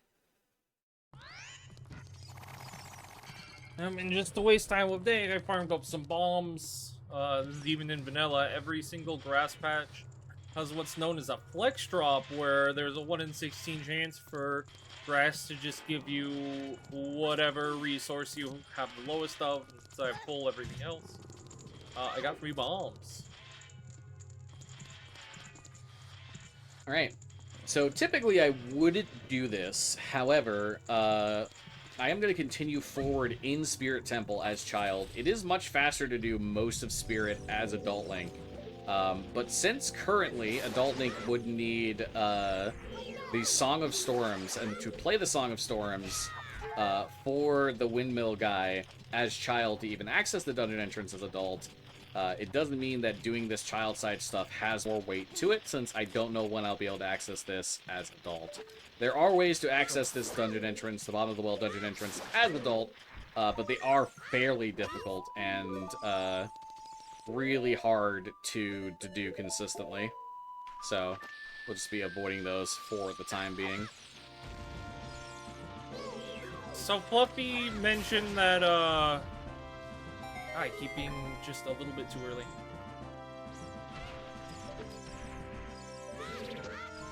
There we go. So Fluffy mentioned that... I hate my controller. I got it! That was a controller issue. My GameCube controller is not the best. It often drops a Z-target input. I was trying to do a trick known as a super slide there. Unfortunately, as soon as I got it, I dropped it. But that's yet another fast way of moving long distances in a straight line.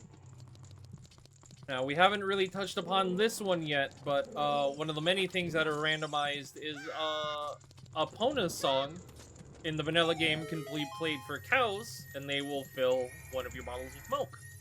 Well, they just give you an item in this randomizer, and I don't think we've done any of these yet. We sure haven't. I found the gold scale. Spirit Where's that? Temple map chest. It is the map chest in Spirit. So it is worth noting. It is worth noting that the silver scale, in conjunction with the hook shot, would give us logical access to the water temple entrance, which is the force temple for this seed, and we know the force temple is Way of the Hero. So now we're mostly looking for Dodongo's Cavern to try and find that hook shot. So what I just did there is I did a flame storage trick to carry a stick from right from that door into this room to light this torch, because otherwise I'd have to do a relatively long puzzle instead to pick up these silver rupees to light a torch in the room. So that just saves a little bit of time as I continue forward in the dungeon.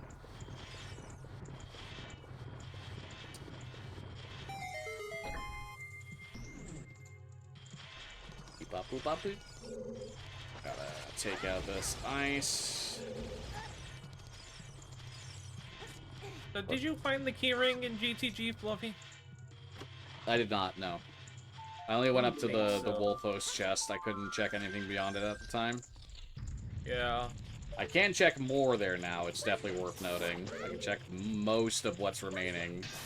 I was gonna go there. That's probably where I'm heading next. Because, while Fluffy is in Spirit Temple right now, that is out of logic. Technically, as we do not have Song of Storms, which would be typically required.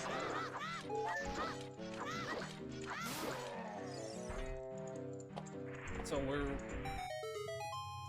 Typically, by now in a randomizer seed, we would kind of be in dungeon mode, where we just start running through dungeons and finding a lot of items that way, but we're missing a handful of items that would really make that possible. The hookshot is definitely a big one. I even really just kind of be hookshot that we're missing at this point. Yeah, it's largely hookshot. Okay, with that being said, the Spirit Temple entrance is Dodongo's. So, as much as I don't want to explore this as child, typically, because I had to I hopped down here from the Spirit Temple entrance, which can be something that is considered in logic. And wow, Rudo's letter is on the Requiem of Spirit. Huh? That is so we're definitely missing Song of Storms somewhere. yeah. That is almost certainly what the game expects us to do next, is we find Song of Storms, we go into Spiritish Child, and we, hop down to Deku Tree from Child Side Spirit. Maybe even Adult Side Spirit, because we... yeah. We do also have Strength 2. Silver Gauntlets. Yeah, we do have Strength 2, so we could access it from Adult Side as well. But because we don't know where Song of Storms is, and we know the hookshot is in here, I am just going to do this dungeon as Child, which does take a little bit longer than Adult does by a pretty noticeable margin, but there are some things I can do to at least speed it up a little bit here. Hopefully I can get some bomb drops from some of these enemies. Market is on the way to the hero. That is likely just the Ocarina we found at this point. Yeah, almost certainly. Since the other one was an Ocarina-locked Ocarina. Mm-hmm. Not going to be able to do this check here. I mean, I can do that check, but it's kind of not great to do. I don't know if I want to. At the same time, it might be hookshot. I should just suffer and push the statue. Yeah. Yeah, you should. I'll suffer and You can push. check what it is with the bow. Yeah, about that whole bow situation. Oh, right. Yeah, you sure are a child, huh? Yeah, a child without the slingshot. Yeah. Yeah, so this Very expensive slingshot. it is possible to reach that alcove I'm talking about, where there is a gold skull I can check by using this Armo statue. However, you do have to push it a very long way, and for the longest time in Ocarina of Time Randomizer, the fast pushing that applied to blocks and other stuff did not apply to Armo statues. So take how long it's taking me to get the Armo statue over there and multiply that by like 2. Yeah. It's not great. I did take a little bit of a gamble. Fluffy didn't find the keyring. I was kind of hoping it would be in the right side of the maze there, which you can access with Song of Time. Oh, like I already did, checked that as Child. That's why I was in there as Child. Oh. Black. Okay, well. Dang. But I can get the last bit of all the checks that Fluffy didn't. So I will once again... I can do hookshotless GTG just like Fluffy did. Oh, I almost got too close to that chest there. Fun fact, if you stand under that chest while it's spawning, it does void you out.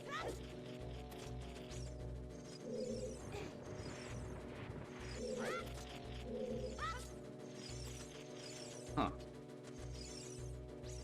Was I wrong about this? And it's only possible as adults? It may just be only possible as adult.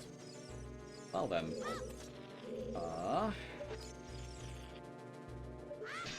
That's interesting.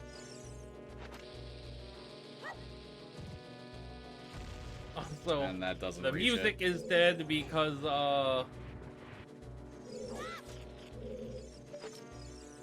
I do have the credit songs randomized, and the credit songs they only play for a set amount of time and they do not loop. There it is. There's the Wallmaster. If we listen, I did get the rupee. And hey, the music's back. Yeah, well, I must have been wrong about being able to make that as Child, apparently. Either my brain was wrong, or I was told wrong information. It could be either or. But either way, It's happened.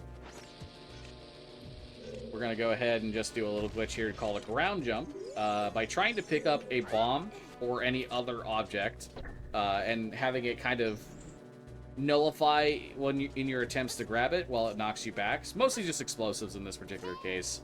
You'll enter a situation where the next time you try and do a side hop or a backflip, Link will instead do a kind of glitchy forward jump, and that allows you to get the height you need to bypass certain areas and certain things with it. For example, it allows me to bypass an entire section of this dungeon. Yep, and that is also exactly what's going to let us get the rest of the checks out of Gerudo Training Ground as well. One of those ground jumps is exactly enough height to get up into this room here, which opens both of the doors, both the door right in front of us, which we're not going to go through quite yet, and this door back behind the heavy block. Yeah, I'm a bit low on bombs here, so I'm just going to go ahead and use that bomb flower with strength. Ideally, I am going to pick up this flower. Okay, it didn't quite work, but if I did it right, I could have picked up that flower again as the other trail of bomb flowers was exploding, done a little backwalk, and then I would have been able to blow up the blue wall behind me, so during the cutscene I was playing, so not quite able to do that, but it's no big deal. A little bit of time lost. Continue forward.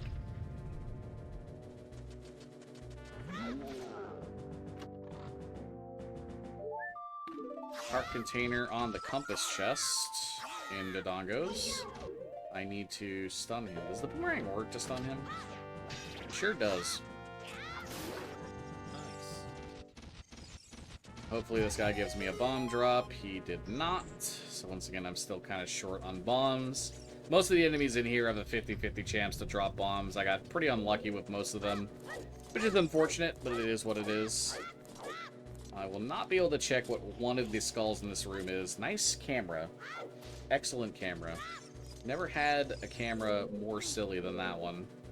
Where occasionally, sometimes when you're doing movement in an area, the camera will just change its angle.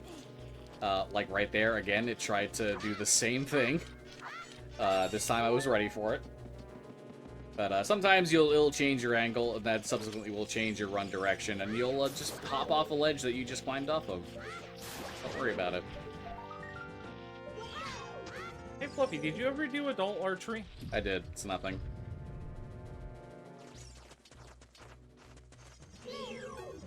Okay, I don't want to lose my shield. Just gonna also take out this guy while I'm thinking about it. Lose my shield would kind of suck here, and it's definitely an intended experience for Dodongo's Cavern for you to lose your Deku shield, so we want to be avoiding that. Normally the Deku Scrub in the lobby would sell you a new one. Fortunately, it's randomized. So I got that chest there, and now I void out to respawn back up here. There's another chest in this room up here. Not finding the keyring. Okay, as I was saying it, thank goodness.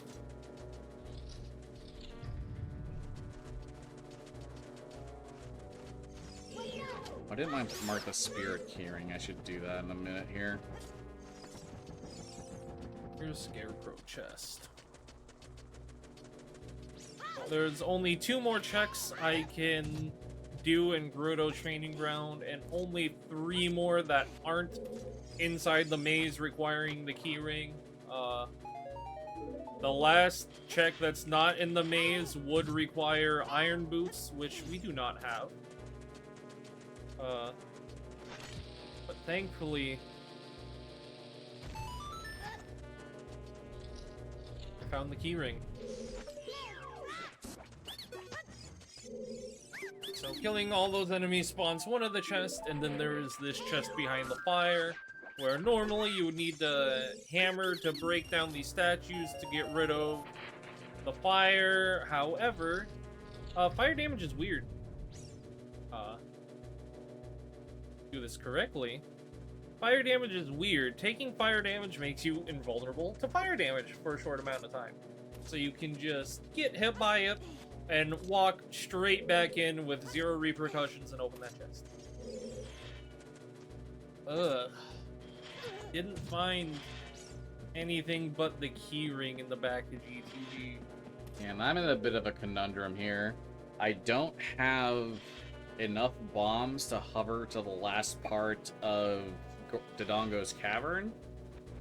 And you didn't buy the slingshot Yeah, either. because the slingshot was 195 and I didn't have enough for it. So I'm kind of just like, I need to get bombs from the enemies and run through the dungeon again, but it's a little annoying to do that. Yeah. And this is kind of one of those situations where Randomizer makes use of different glitches and tricks than speedrunning does. Because I know it is possible those fires on the platform in that room don't cover the entire platform. And there is a setup where you can run along the furthest edge of the platform to just get past it no problem, but typically we can go through Dodongo's Cavern as adults, which just skips that room entirely with a couple of jumps that the adult's tall enough to reach. They don't actually know how to do that. Yeah, neither do I. It comes up so infrequently that I've never had a reason to use it, because the times in which you would do the Dodongo's Cavern as child in Randomizer of Dungeon Entrance Rando is pretty low. It's basically 0 without Dungeon Entrance Rando on. And on top of that, most of the time when you are doing it as child, you've already found Slingshot, which just prevents you from having to worry about it at all. So I'm going to try and get at least 2 more bomb drops here from these guys. If I can do that, I'll try and go for the hover one time to get up to the other half of the Dodongos, because I do really want to try and find the hook shot right now. But there are a couple locations where I haven't been able to check that I would ideally like to grab and not have to come back here as adult for. Unfortunately, we're kind of running really low on in-logic checks. We just haven't found anything. There surprisingly wasn't anything in GTG, despite being a high check dungeon with a large amount of checks that we could do early. So Let me just run through things. You've done Gerudo Valley. yeah, Okay, I'll try. I did the waterfall and the ledge freestanding. I didn't have Epona's song, so there is the cow there. Yeah, I think it might just be time to go for cows, because we can access the vast majority of them. You know, did you ever do the bomb grottos in Lost Woods? I did one of them. I didn't do the scrub grotto in the back, because I would have had the backflip over Mido, and Deku Tree was staring me in the face, so... I'll go back up to Warren City and head that way then. I'll actually wait for time of day so I can check but not get some nighttime skulls as well.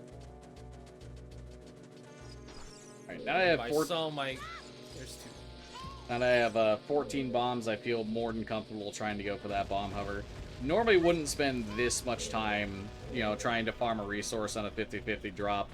But once again, it's just the potential to know where hookshot is and get it in my inventory, prevent me from having to come back here just outright, is kind of outweighing my desire to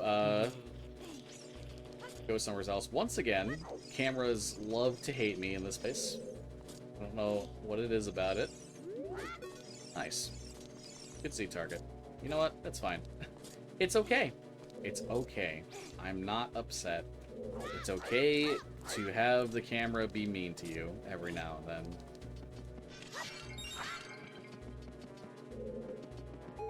There I did a little setup that takes use of what's called an ESS turn, where basically if you hold just outside the controller's dead zone, Link will shuffle around like this.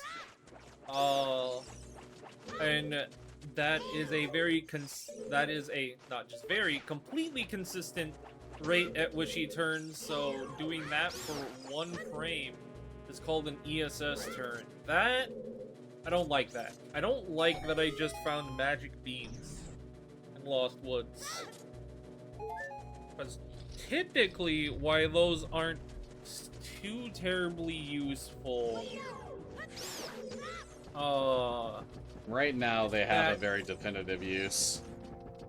Yes, whereas normally we could do all of the checks in Lake Hylia as adult with Scarecrow's Song and a hook shot. We don't have a hook shot. No, it is night. No, that's a randomized song. Don't think it's nighttime. I thought I waited long enough for nighttime. 3 bombs. Okay, once again, I'm going for a bomb hover here. Barely did. Didn't quite work out, but the reason I'm going for this bomb hover here is to attempt to get past the need to give both slingshot or come here as adult. So I need to hear nothing for a second. Alright, that didn't work out. I think I have just enough if I do this right, but...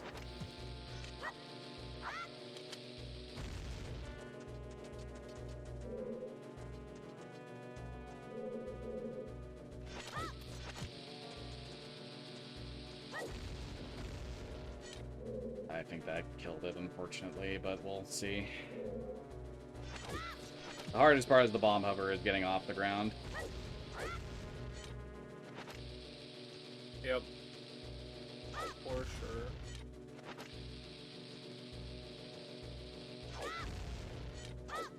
Okay, yeah. Did not get enough height, unfortunately, to make it with the bombs I had remaining. So I'm just going to call Sunken Cost Fallacy and leave at this point.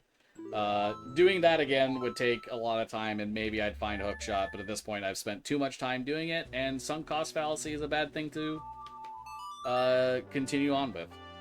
So I'm just going to leave at this juncture. There are other things that we can do that could be it instead. So what cows have you done right now? You did all of Lon Lon Ranch? I've done Lon Lon Ranch and Impas. Okay. I've not done any other. Probably do Death Mountain Trail Cow then, to make it 6. Cowness is dead, so that's 7. Magic Grotto's not accessible because we don't have a flame source. What's the last one again? Gerudo Valley. Okay. Yeah.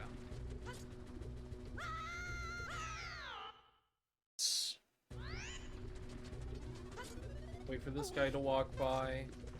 Once again, I'll make use of a ground jump here. With a ground jump, you can just... Oh, thank God. You can just barely make that jump up here to not have to go through the maze as adult, which is very slow when compared to child. Gold Skull is nothing, which isn't terrible since we cannot get that without a hook shot. That is an adult-only Gold Skull. Let's see what Minuet check is. An ice trap. Wonderful. Love to see that. Forest Temple's Way of the Hero. What? We already knew that.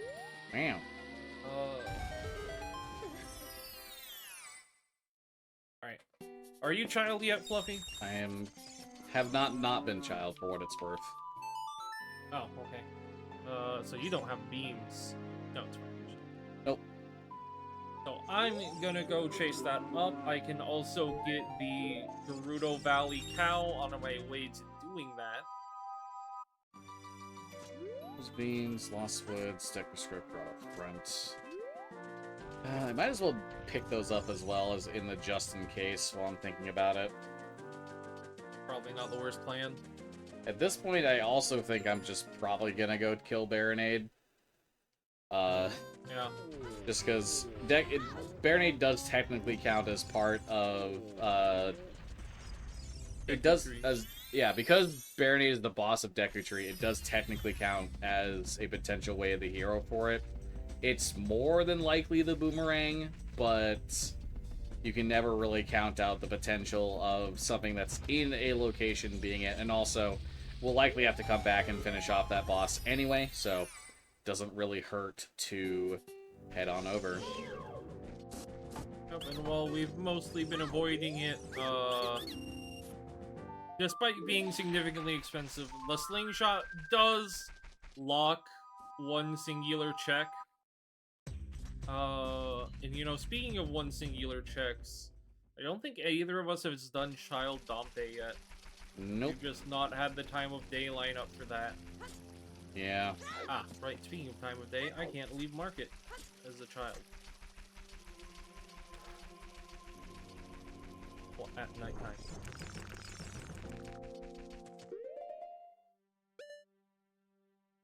Don't want to save until after I'm done. Okay. So part of the reason I'm heading on over to to Deku Tree to, you know, take out Baronade, which I know is the boss of it, is aside from 7 dungeon rewards being required to beat the game because it locks Ganon's boss key, the key thing is that the amount you need for the Rainbow Bridge that leads to Ganon's castle is actually only 3 dungeon rewards. So I only have to beat 2 bosses and obtain their reward in order to be able to access that. So getting Jabu out of the way here means the moment I'm able to clear another dungeon, I can get access to Ganon's castle, which the way this seed is playing out, I can see a universe where Ganon's castle does have something required to beat the seed in it.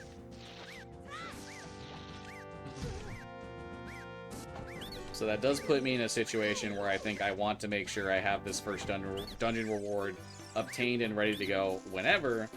But at the same time, this boomerang I did get out of logic. So there is a good chance I'm not expected to beat this boss until later. We shall see how it goes.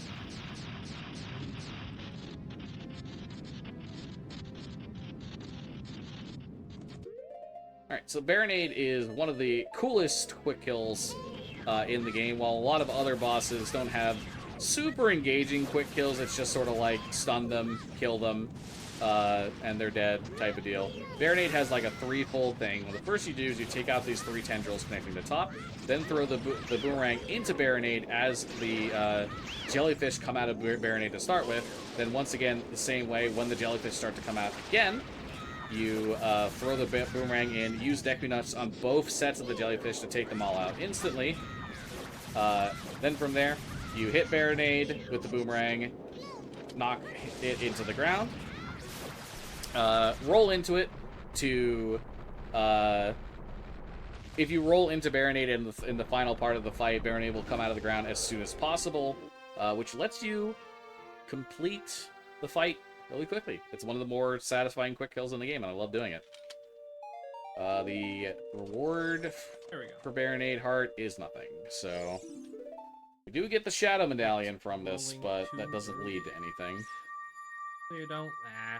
My angle was just barely off, so I hit that wall and couldn't super slide all the way across Hyrule Field to Lake Hylia. That is unfortunate. Probably didn't save any time because of that, because of failing the super slide a couple of times. I kept rolling just barely too early, which ends up giving you a ground jump instead of a super slide. Fortunately. I'm gonna run down the Gerudo Valley. You did check the nighttime skull there, yeah? Mm-mm. No? Nope. Okay.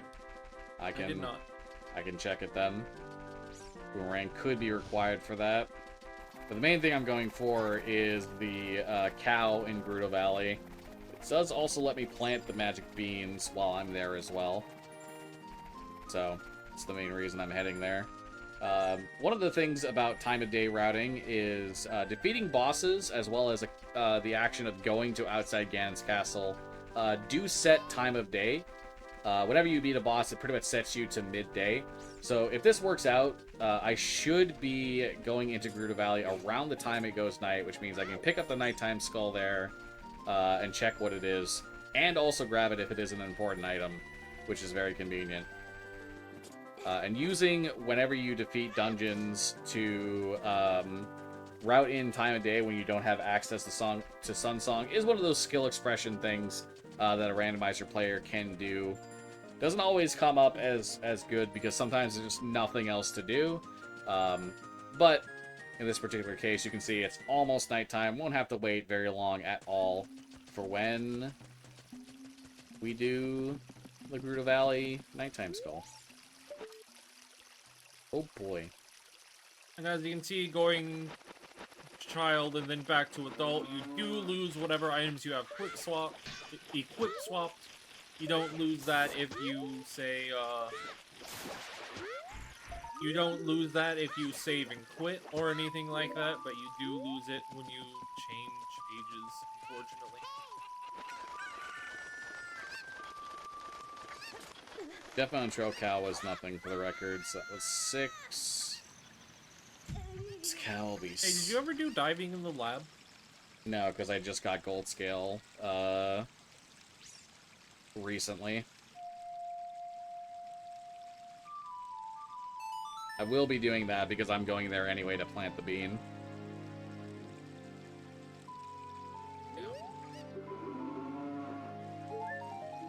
Okay, Gerudo Valley Cow is nothing. That's 7. Cow and House equals 8.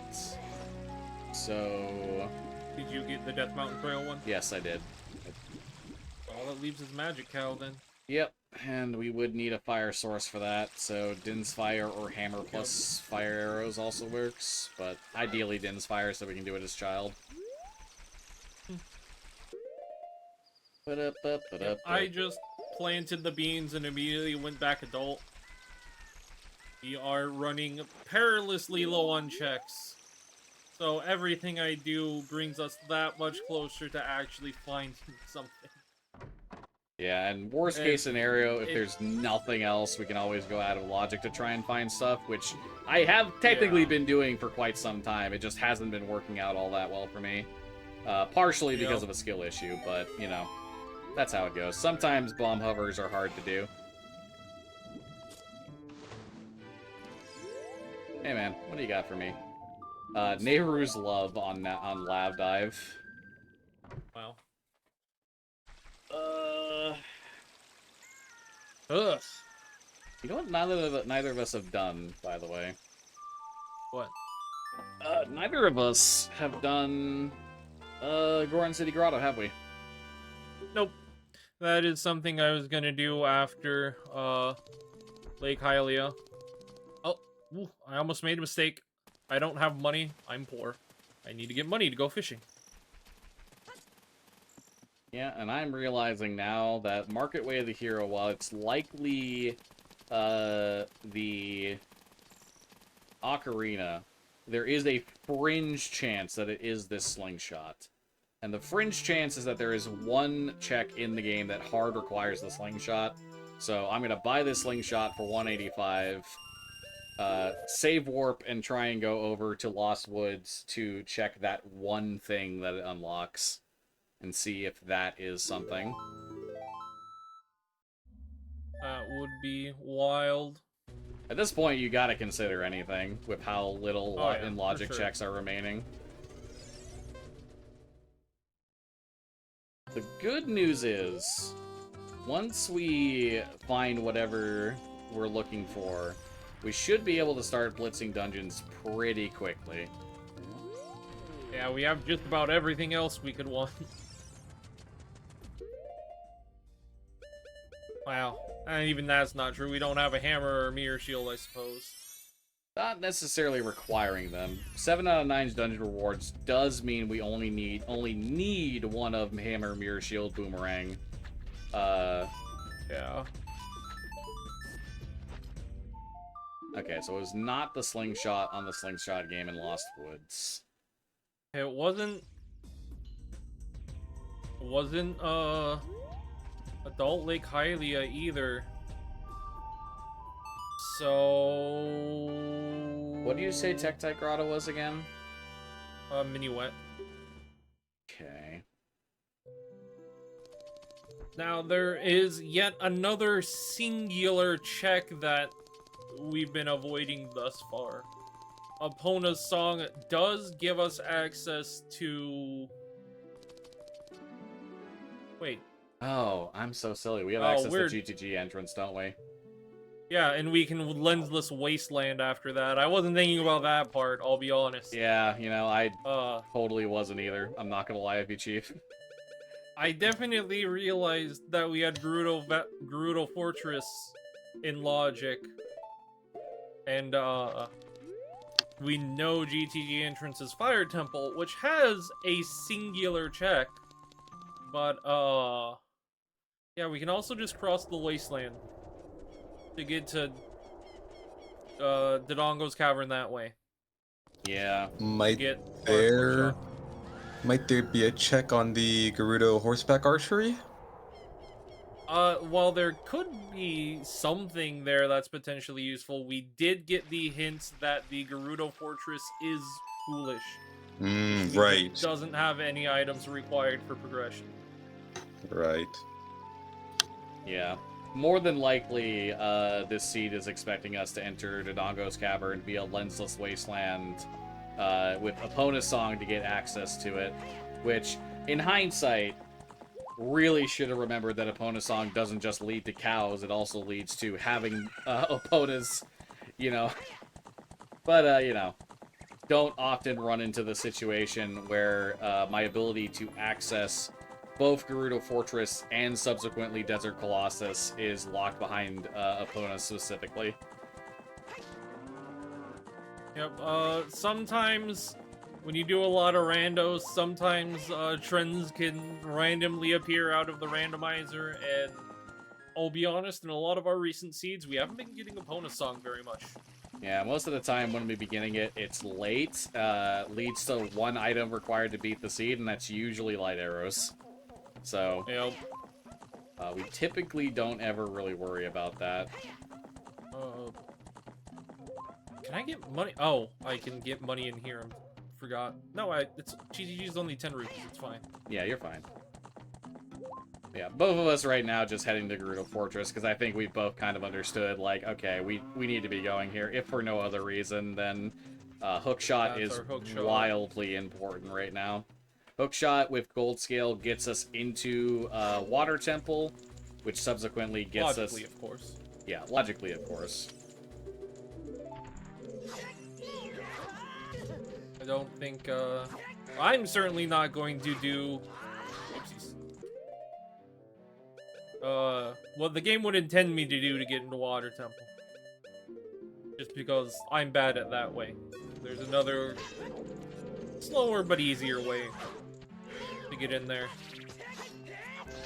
Yeah, I'm being a little lazy with this guard right now. The usual way I defeat this guard is not accessible to me, so I'm just equip swapping the boomerang, using it to stun the guard since she has no reaction to it and gets stunned by it every single time. And I should mention, are you going to Fire Temple? Yeah, I already did. The one check we can get in there was an extra. Lamau. So yeah, Fire Temple is very rude. Fire Temple is hammer locked, meaning that there's nothing that we can do about that until we get the Megaton Hammer. But that's okay. You want to know why it's okay? It's okay for a variety of reasons. Yeah, now both of us are across the wasteland here, which is very nice that we have the capability to do this without Hookshot, Hover Boots, or the Lens, but it is going to be a little bit difficult, because the first thing we have to do is cross the Quicksand Pit, which is a little bit difficult. It just requires a bit of a setup where you kind of aim yourself right about so, and do a back walk to get across, but the moment that you get out of the sand, you need to immediately start moving to the left, lest you void out because of how close it is to a void plane. So that didn't really work out for me there, so I'm going to try that again. I got it first try. And I got it second try. So the second part of this process is Lensless Wasteland, where once we get past the part where we are... you should check Merchant, because I forgot. Oh, yeah, good point.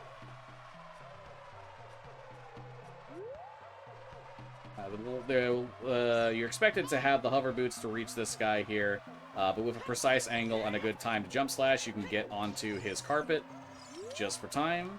Just right. Okay, he has a piece of heart for 200 rupees, so he is nothing. I'm going to assume that I'm also going to be doing the check on the torches and everything. Oh yeah, I guess you could actually do the torches with quick put away. I just checked the skull and it was nothing. Okay, I'll check the torch then.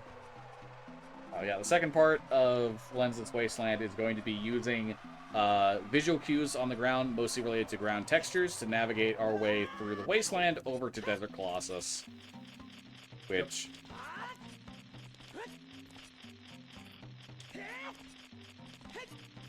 Just gonna get a quick put away here again.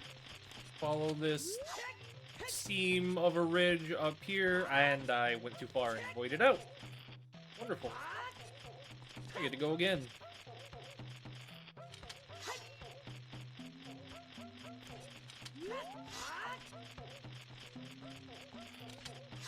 Remember what I said about different ledges being different for the timing for quick put away? It changes based on the ledge you're grabbing onto and how you jump up onto that ledge. So, some of the timings I'm very good at, others I am struggling a little bit to get, like this one right here, where I just end up being a couple frames off every single time.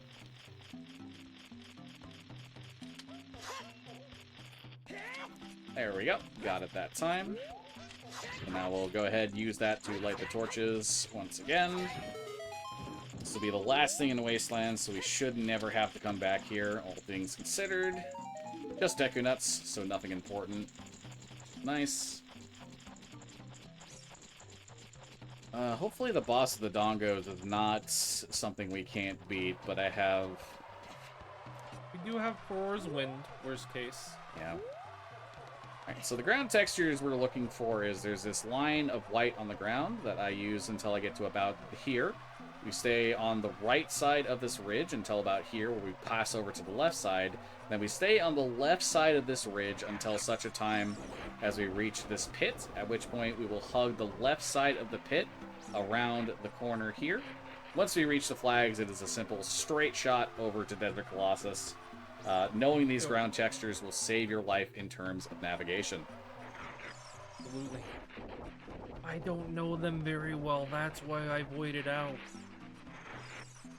So I'm gonna let you do the checks in Gerudo and Desert Colossus that we can get. I'm just gonna go straight in because I haven't been into Dongo's Cavern yet. It'll take me just a little bit longer. Do make sure to check the Pierre skull, as well as grab Rudo's letter from the Requiem check. Ooh, yeah, Rudo's letter. That's a good call. I thought you checked Pierre's skull. I thought I could. I could not find the angle to get a ledge grab as a child. Oh, okay. Yeah. That's what that was. That's what all of that confusion was earlier, unfortunately. So I'm gonna have to wait for nighttime here. There are a bunch of nighttime skulls in question. Doop doop doo.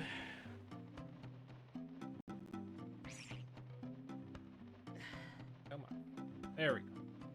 How close am I to nighttime? Okay, the Pierre skull is the hook shot. That is unfortunate, but I suppose we have the ability to hop up there, so I'll just do the statue push for the second time. Woohoo! Much like Fluffy did, time to push the statue. Very fortunate that this exists, because otherwise you would need a hook shot to get up there.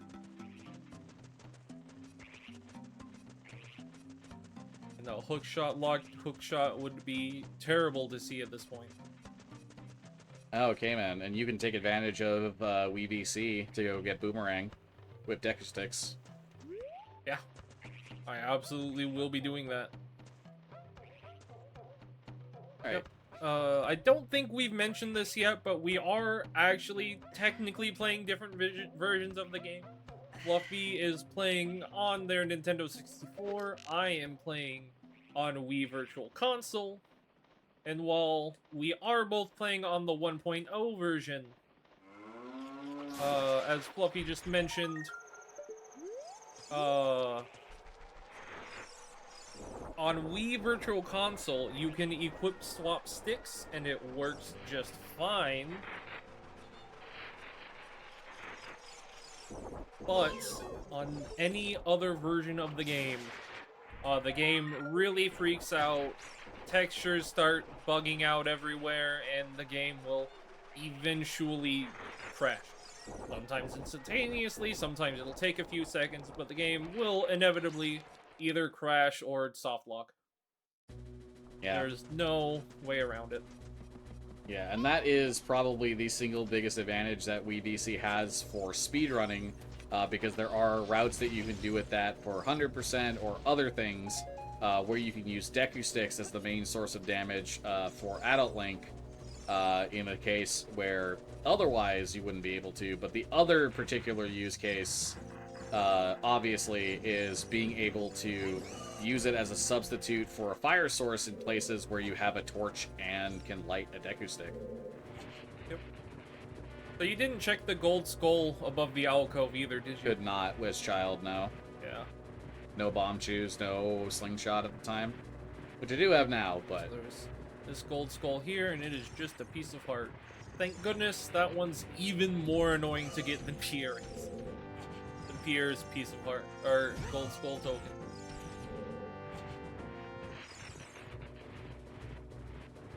Okay, so at this point, assuming the boss of the Dongo's Cavern is beatable, we'll have 2 dungeon rewards and can access Ganon's Castle. Ganon's Castle, while it doesn't lead us to any dungeon rewards on its own, it is full of a significant amount of fast-to-do checks. So one of us will probably hop in there when relevant to look at I all still those... gotta go beat Baronade.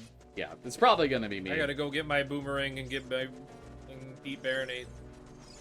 Yeah, this is once again that in case of situation, the in case of being, it turns out it is possible to beat the boss of this dungeon. There are 2 bosses, Twin Rover and Volvagia, that we have not found, the other being Baronade, which you have found and I have beaten. That hard require 1 item in order to beat it. Twin Rover requires the Mirror Shield, and Volvagia requires Megaton Hammer. What's up? Did you get the 2 Deku Scrubs near the bomb chest? I did. I don't remember if you could make it that far. Yes, You you can make it Okay. that far. You just can't get up to the bomb chest. did? Gotcha. Just couldn't quite remember.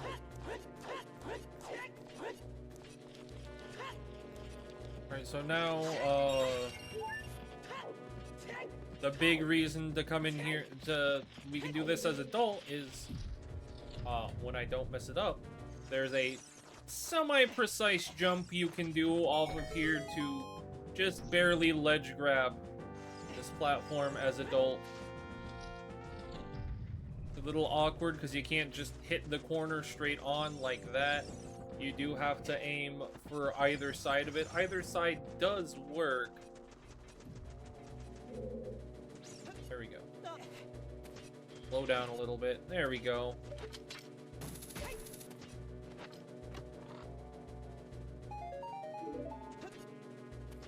There's nothing in the bomb chest. We are basically synced, by the way, if you just open the bomb chest. Nice. So I'll go check the bombable wall if you want to get the eyes. I mean, you also have to get the eyes eventually. Right, but you can open them, and in the meantime, you can know if you can immediately jump down. Which you can immediately jump down, it's just a Deku Stick. Cool. Just waiting for the bomb to explode and the eyes to open, just in case. They can be a little odd sometimes. Don't want to have to ride that elevator all the way back up just to light one of the eyes. I'll let you get the gold skull, I think. Okay, if you want to check the boss right I got away. more stuff to do, and the odds of it being something aren't very big.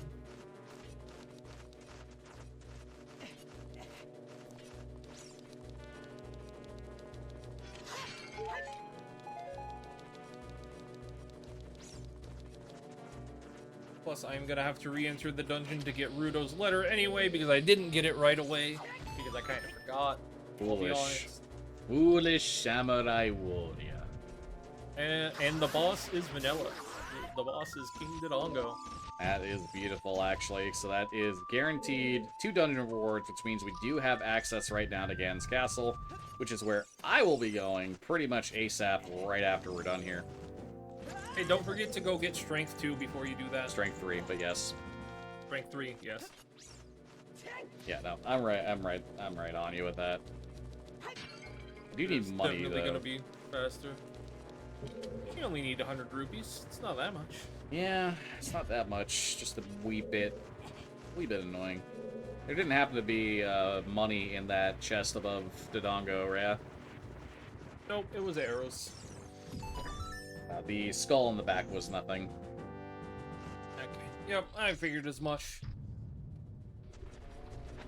Fairly low odds. It'd be kind of convenient if the boss piece of part here is Oh wait, there's a huge Song rupee of Storms. in the windmill I can just get that saves all my grinding troubles. True. This is why we take Oh, note of there's these. also a red rupee on the boss. Well, that helps. Yeah, King Dodongo, a very easy fight. You just need to throw an explosive into his mouth at this which point 2 jump slash with the Deku Sticks, Master Sword, or Big Goron Sword will be enough to take him out. Very easy boss, and that is 2 of the required 6 dungeon rewards from boss defeating that we need to beat the seed. Now from here, things should open up pretty quickly because we do know that we have Rito's Letter, so we now have access to the Jabu Jabu entrance. And we also have Hookshot, which will give us access to a multitude of different entrances. Of course, Water Temple entrance is now in logic with Silver Scale, or Gold Scale, albeit we don't know where...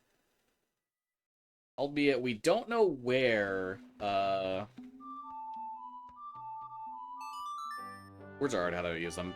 We don't know where Song of Storms is, so that currently is not really in logic. So, for the meantime... What is it? Sorry? Spirit Temple's in bottom of the well entrance. We don't know where Song of Storms is, Yeah. so the Gold Scale isn't currently in logic until we know where Song of Storms is. Yeah.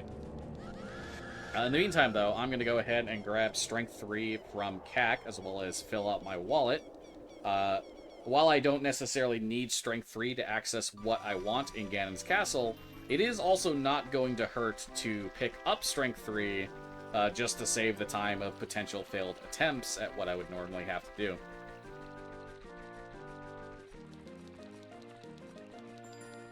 Yeah, what we're going to be looking for here, ideally, is after Ganon's Castle has been explored, we're going to want to try and explore into Forest Temple entrance, Fire Temple entrance, and ideally, if we get there, Shadow Temple entrance as well as also consider Jabu entrance, now that we have Rito's Letter in our inventory.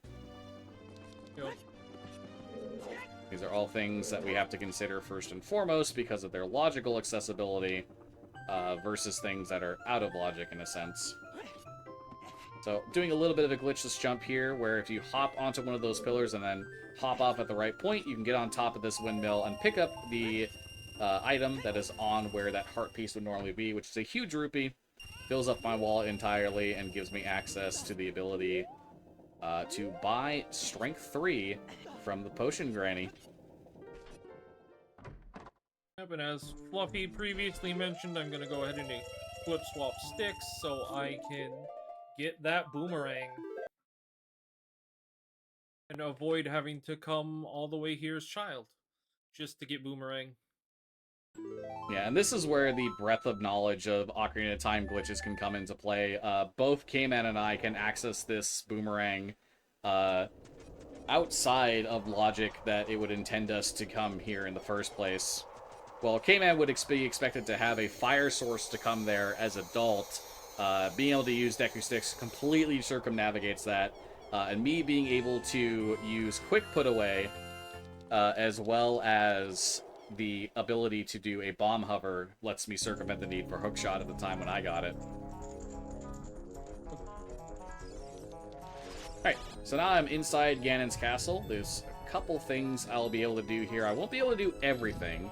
Key thing is I don't have bomb shoes, which is going to prevent me to get one check in the spirit trial.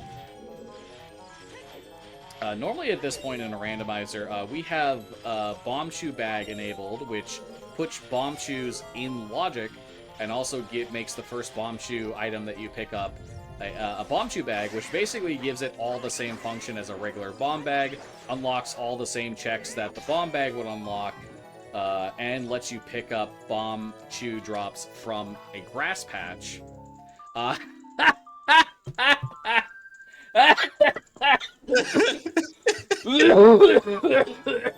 That's great. You want to know what's great. All right over there? Yeah, sorry. You want to know what's so funny about this is that is not only me talking about bomb chew bags and then getting a bomb chew bag just before I would need it, but also that's a vanilla location where bomb chews are in the original game. So all that talking I was doing, I get vanilla bomb chew bag, vanilla bomb chews, and a bomb chew bag from that because of the randomizer setting. Incredibly funny. That's the spirit trial. That's a spirit trial switch chest, and then there is a slingshot in the invisible chest in spirit trial, which I will mark in just a second here, just in case. Spirit trial. God, that is so funny. That is hilarious. All that talk about how I don't have a bomb shoe, and here's how bomb shoes work in randomizer. Vanilla. Beautiful. Poetic irony. So just like Fluffy did, I assume I'm gonna do a skip to the boss. Here, I messed up the first time. Give that one more go. Again. Not need a jump slash there. A jump slash later.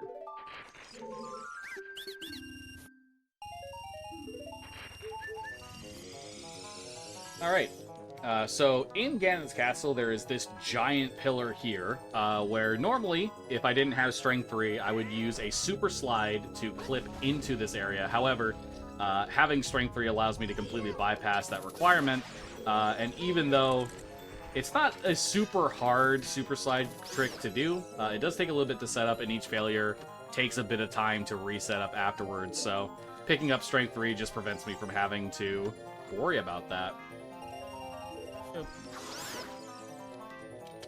It is also definitely worth noting that this, because of how early each of the strengths were in logic, there's a pretty decent chance that one of these 7 checks in here is something. Unfortunately, I was just a little bit late on throwing my boomerang to restun Baronade, and I'm getting very unlucky on throwing the boomerang through the jellyfish. Eventually, all that lightning will disappear, kind of like that. And then I can finally stun Baronade. Hey, K-Man. Ganon's Castle keyring is on the Deku Scrub left, and you're gonna want it because... You're gonna potentially want it because Zelda's Lullaby is the 3rd right chest in Light Trial. Somehow. So Zelda's Lullaby... Noted. Zelda's Lullaby, among the non-warp songs in the game, is the single most important. It locks the most checks in the game on its own, and it also is used to get a significant number of other checks in dungeons or in certain locations, and it has the most overall utility. And hey, you're going to want to get the keyring because the Zelda's Lullaby Light Trial check is Sun Song. Nice. So that is all of the warp songs except for one.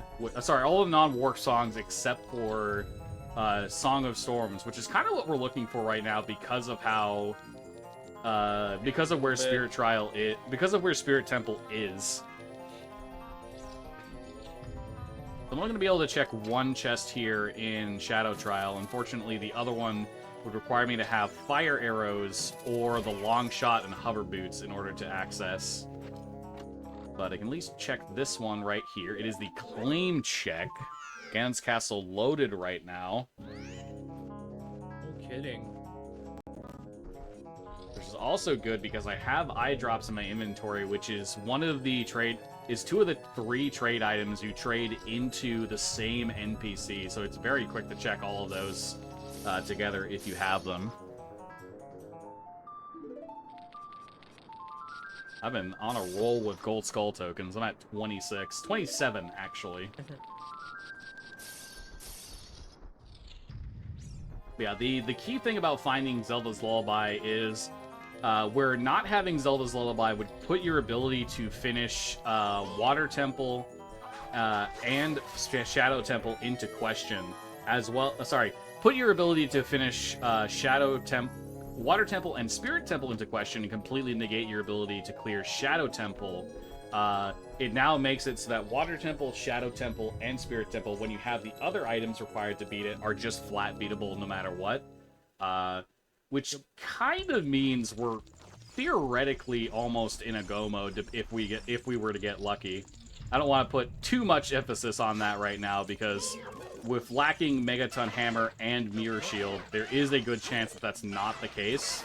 But there is also a good chance that it is the case, so we'll see how it goes. Go mode. I did not take my own advice. I gave Fluffy.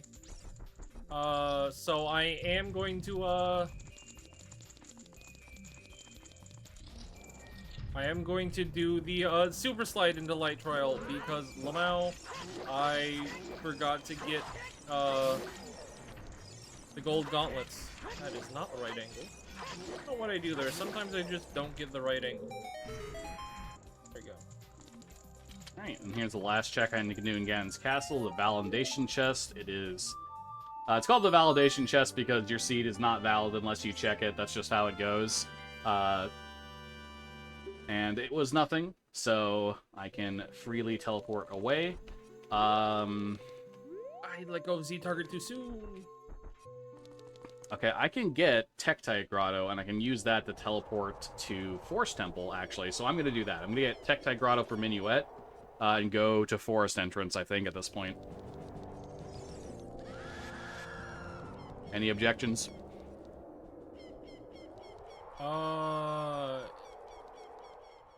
No, I don't think so. Alright, cool.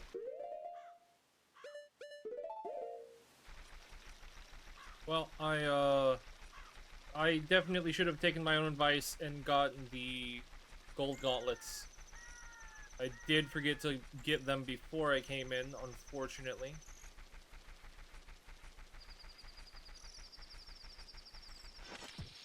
Actually, dropping that forwards when there isn't even going to do very much because there's no other dungeon entrances I can enter. Dodongo's Cavern. Oh, true, Dodongo's Cavern. Yeah, if you're leaving to go to Strength 3, then Dodongo's Cavern would be closer. It doesn't save you that much time, right. but it does save you some time. You are absolutely correct. Alright, Minuet was in fact real, so I will use that now to teleport over to Sacred Forest Meadow and get myself into the Forest Temple. So, finding out which dungeon entrants are which right now is probably the single most important thing, because with Zelda's Lullaby, yeah, right, I forgot that Minuet check was an ice trap. Sure is. Alright, Forest Temple is Shadow Temple. So this is a bit awkward. I have the potential to keep going in this dungeon. However, it makes use of a trick known as a Mega Flip to do so. And Mega Flips are kind of annoying to do if you're not super familiar with them. So instead of continuing through the dungeon, I'm only going to check 2 checks in here, and then I'm going to go to a different location. Because until such time as we have the hover boots, which would let me progress forward in the dungeon much easier, I don't think it's worth it to continue beyond these initial 2 checks in here.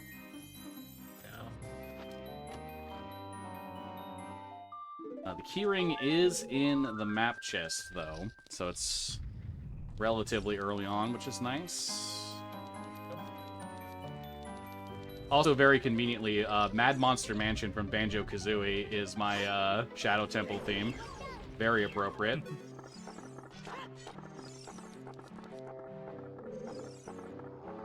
There is my strength upgrade that I should have remembered to get beforehand. Whoops. My bad. Going for a little quick heal here. I wait for a visual cue of the left arm of the dead hand jutting out a bunch, which is going to be... if I timed that correctly, I could have gotten jump slash on the dead hand when it wasn't...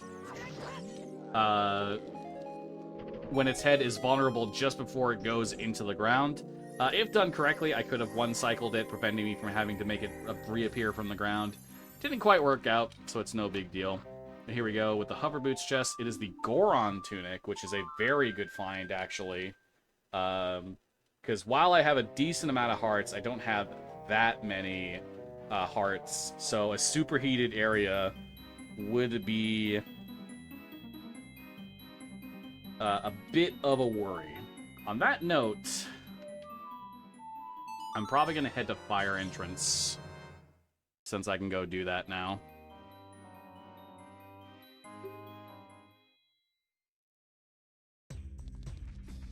There we go.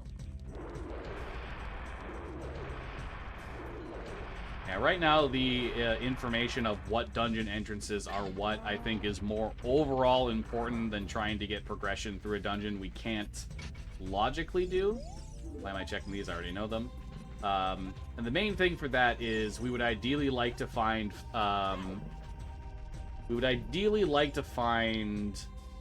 which are the dungeons that do not have a dungeon reward at the end of them. Most notably, we want to find Ice Cavern and Bottom of the Well, because these dungeons don't offer a dungeon reward for completing them, because they don't have a boss. Those have lower priority than getting into dungeons we can actually do. So, Water Temple would be a not great one to find, but ideally, if we found Bottom of the Well and Fire Entrance, for example, that would lock us off from having to even think about doing that until such a time as we have the Bolero of Fire. So, I think that information is currently worth it right now, especially considering that if I found Bottom of the Well in here, it would also let us guarantee that Jabu Jabu is in its vanilla location inside of Jabu Jabu's belly. Meanwhile, I am going to go ahead and go check Ice Cavern entrance now, since we can do that. Fire Temple is Jabu. So that means Jabu Jabu is Bottom of the Well. So the inverse of what I said was true. And this is actually convenient because I can just equip swap Boomerang onto the Pharaoh's Wind slot, and anything that I wouldn't be able to do as adult, I could just now do no issue.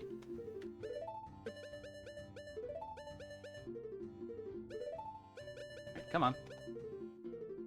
There we go. Have you done either of the nighttime skulls in Zora's River, Fluffy? As adult? No. Yeah. I have not. We have Sunsong now, so that is much easier to do. Yep. Yeah, the key thing to note here is because Jabu is in a location that, as mentioned before, Deku Tree and Fire Temple are locations that are made accessible by both adult and child. Because of that being the case, it is possible for the boss of this dungeon to be an adult dungeon boss. So this dungeon is not guaranteed to be beatable right now, and that is the Iron Boots in Jabu Jabu, which gives us access to the Forest Temple logically now, which we know is Way of the Hero. So that is my path. Once I'm done with Jabu, I'm going straight to Forest Temple in the Water Temple entrance. Actually, because of that, once I get up here to Ice Cavern, which does have a 50% chance of being Water Temple at this point, which is either Water Temple or it is Vanilla Ice Cavern, I am simply going to set Roar's Wind up here because it's a very long walk, and I'm gonna leave to go to Job. Giant Snipe is on the Ray Switch Room. Gold Skull in Jabu. So normally to get to Ice Cavern entrance, you would have had to have given the Rudo's letter to King Jabu as a child, and he would then be moved out of way as an adult. However, you can just do that very easy lineup into a jump slash to just clip out of bounds. and very easily get past them. That is one of those things that is absolutely as easy as it looks. Yeah, I'm not kidding when I say if you booted up Ocarina of Time right now and did those exact steps, you'd probably get the jump slash your first try. It is that easy. The out of bounds clip first try. The harder part of that is knowing which angle to hold to then run out of bounds into the water to get behind King Zora. But it's so free to get the out of bounds in the first place that you'll eventually just learn the angle by the sheer number of attempts you'll get at it. Now, I know I said I was going to place Fora's Wind and get out of here instantly, but actually, since it is Ice Cavern, without a bottle or blue fire arrows, there is only, 2 checks we can get. One, even. And it's just one the of gold them skull. is the Broken Skull. Oh, you're right. It's just that gold skull. You are absolutely right. However, I am just going to go ahead and get this last silver ruby. And it was the Broken Giant's Knife. Have you turned in Claim Check yet, Fluffy? I have not. So actually, then, before I go into Jabu, I am going to stop and do that myself. So I will set Roar's Wind here in case we ever feel the need to come back. Because it's Ice Cavern, we almost certainly will not. Hopefully, at least. That would suck. Mm-hmm. And I... now gonna go do Jabu myself. Yeah, so it's worth noting, with Jabu, with the knowledge of where Jabu is, and with having Iron Boots, we're now at a situation where we can guaranteed have 5 out of the 7 required dungeon rewards. And at that point, it's going to be a case of what items we find to finish which dungeons. Hover Boots would let us finish Shadow Temple. Having Song of Storms would let us finish, let us access and subsequently finish Spirit Temple, with the exception of if we need Mirror Shield for that. And then finding the Megaton Hammer would let us finish Fire Temple. So right now, it's about mostly finding out which of these... Number one, it's mostly finding out what the Force Temple Way of the Hero is, and then subsequently, it's also figuring out which dungeon we should prioritize after that. Well, again, it is possible for me to finish Shadow Temple in my current state with the glitch known as a Mega Flip. I don't want to currently rely on that, as Mega Flips are, as I said, annoying, and forcing Kman to do them when he's not as practiced on them as I am is mean. Would be a little bit annoying. Important to note, though, we would need Mirror Shield to beat Spirit Temple. You cannot get to the boss room without... well, you can get to the boss room without Mirror Shield, but that's even more annoying than just doing a Mega Flip. Oh, I Kman. don't think either of us actually know how to do that. You know what I just realized? What? I don't have hover boots. So I can't reach the boss of Jabu as adult without Doing the whole dungeon.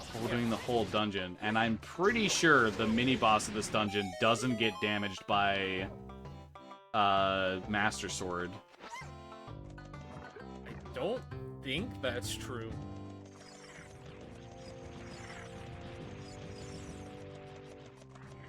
But if it is, that is very unfortunate for you. Yeah, it would be a wee bit bad if that was the case.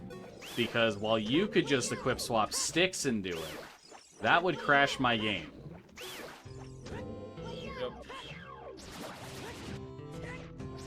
But I seem to recall not being able to do that mini-boss as adult unless you could equip swap sticks, which is potentially very concerning. We'll see if I'm wrong. It may just be like the big Goron sword it doesn't take damage to, but I seem to recall Master Sword also not being something it takes damage to. We'll see how it goes. I'm about to get there. This is not one of those situations I run into very frequently, so... we'll see what the dealio is arena. That sucks. That's annoying. Nice job holding Hit the fence instead of the bomb. And I only have one actual bomb on me. So, gonna wait for the Goron to roll around again. Thankfully, this Goron is much faster than the one as child. Too terribly long, and there he is. There we go.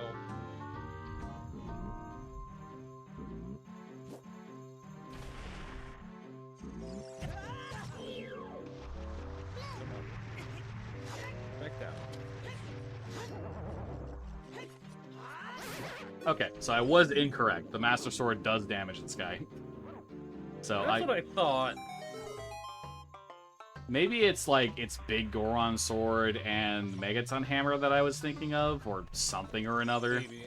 But I know that something adult can equip doesn't damage that guy. I'm gonna make a quick stop in the Goron shop to grab the Goron tunic, just so that I have that for whenever we inevitably can finally do Fire Temple.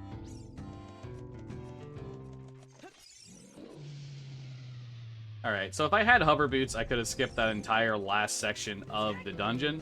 But without hover boots, I would need to do a mega flip to reach this part. And even if I reached the mega flip, I would then have to do an additional trick where I roll off of this switch in such a way that I, can touch the door and open it before the switch deactivates and closes the access off again, which is also something I'm not good at. So it just would have been definitely more time efficient overall to just go through the dungeon the intended way. But we can use an arrow to shoot the switch that opens up the path to the boss room, at which point we now check what the boss is here. Could be anything. It is Twinrova, so this is an unbeatable dungeon currently until we find Mirror Shield, which is a little bit unfortunate, but it doesn't... Didn't you say you found iron boots in here, Fluffy? Yes. Did I not mark them? find I them? sure You didn't write it didn't. down. It's the lower of the lobby, basement skulls. Gotcha. Alrighty, well, since the boss is unbeatable, I'm just gonna get the iron boots and skedaddle. Did you turn in the trade items? Nope, I actually specifically didn't because I realized if I did, I would have to walk all the way back around to get to the dungeon entrance again because no hammer. Okay. So I'm gonna go do that now that I obtained the iron boots, and I'm And not you going have- to do the rest of Jogger right now. You have eye On the drops, off chance we do find iron boots. hover boots, but yeah. You did pick up the eye drops and the claim check, yeah? Correct. I do have all three. Okay. I am... Double check. Let me think about this here. So, Shadow Temple is Water Temple. I I don't have to worry about that time. probably do just want to go straight to Serenade. What would be the fastest way to get there? I think it's just going across Hyrule Field. Go straight where? Where are you going? Lake Hylia. I'm just trying to think, like, what's the just fastest way Going from to where I Forest am. Temple. But I'm just gonna wait here real quick. I am gonna turn in the two that I have since I'm thinking about this. That's fair. That's probably the smart thing to do.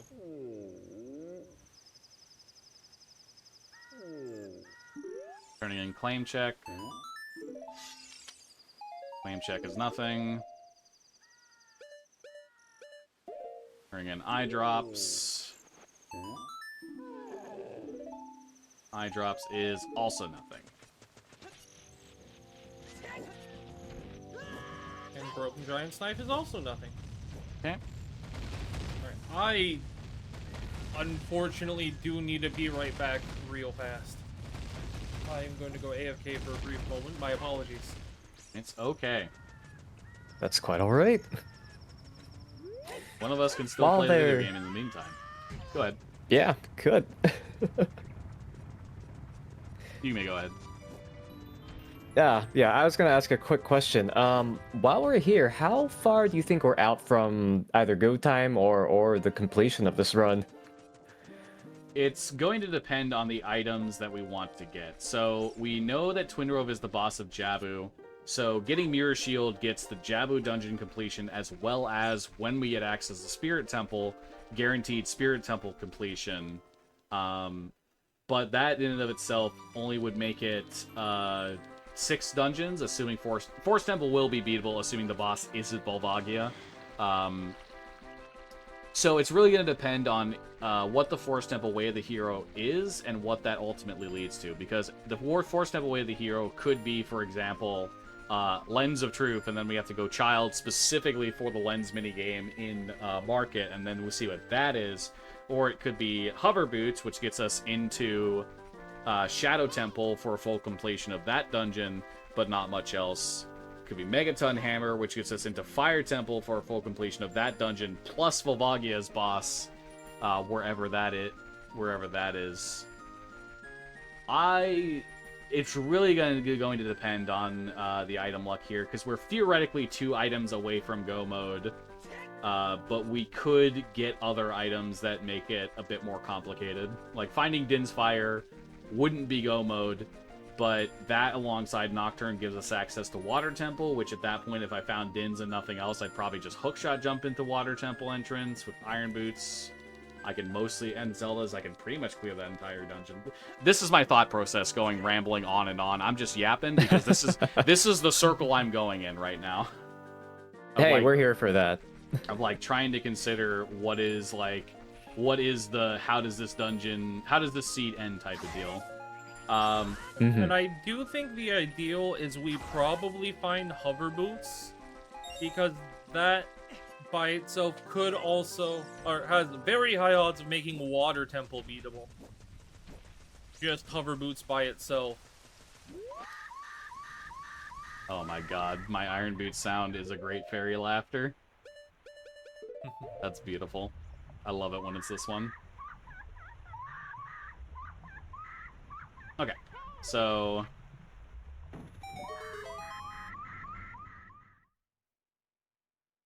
yeah, so we get into Forest Temple from the Water Temple entrance. We found a hint for this being Way of the Hero a long time ago. Way of the Hero, of course, meaning that there is a logically expected item to beat the seed in the dungeon. Depending on what that is probably going to determine our next move overall. So Yeah, absolutely. I'm going to get started on moving, and hopefully next time I don't hookshot the wrong thing. I love having to climb up the vines once again because my aim was off. As they say in the business, NA aim, and all that jazz. But to actually answer the question, in the best case scenario, we're in go mode in like 20 minutes and done in 50. In the worst case scenario, we're in go mode in like 30, 40, done in an hour and a half, hour 10 or so. Ideally, Ideally, we should be underestimate. Yep, sounds like a plan. Yeah. The big thing is that once we have Mirror Shield, Jabu is beatable, which is our 4th dungeon reward. Assuming the boss of Forest is not Volvagia, that will be the 5th dungeon reward. And then from there, it's just getting access to one of the other 2, which Shadow Temple would just need Hover Boots for its dungeon reward. Spirit Temple would need Mirror Shield plus Storms for its dungeon reward, and Water Temple would technically not need anything for its dungeon reward as long as we could access the boss room. Sorry, as long as we could access the boss key in a reasonable location, but it's really all going to depend. Okay, so what have you checked in Forest so far, Fluffy? I'm in the Stalfos lower fight right now. The key ring is on the Gold Skull just before that, and I've checked the first room. I've not done much right now, because I fell. Okay. Happens. You have to do the Stalfos fight anyway, obviously. It is nothing in the chest, so maybe... Alright.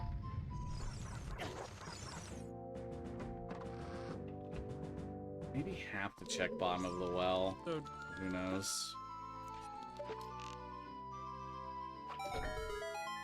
I'm going into the courtyard stuff right now.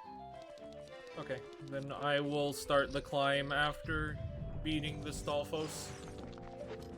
The Stalfos, even though I've already checked that chest, the way that this dungeon progression works, if we could just do a boss key skip. Oh, Song of Storms. That's one of the 2 for Spirit Temple. Oh. Song of Storms is Raised Island Chest.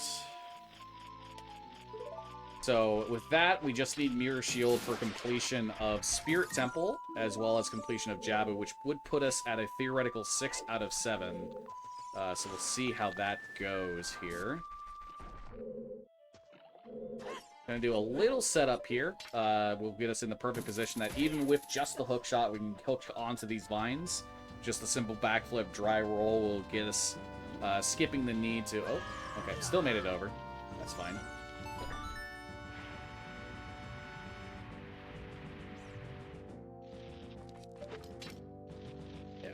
Skips the need to go about the other direction to come over here with moving the Song of Time block out of the way.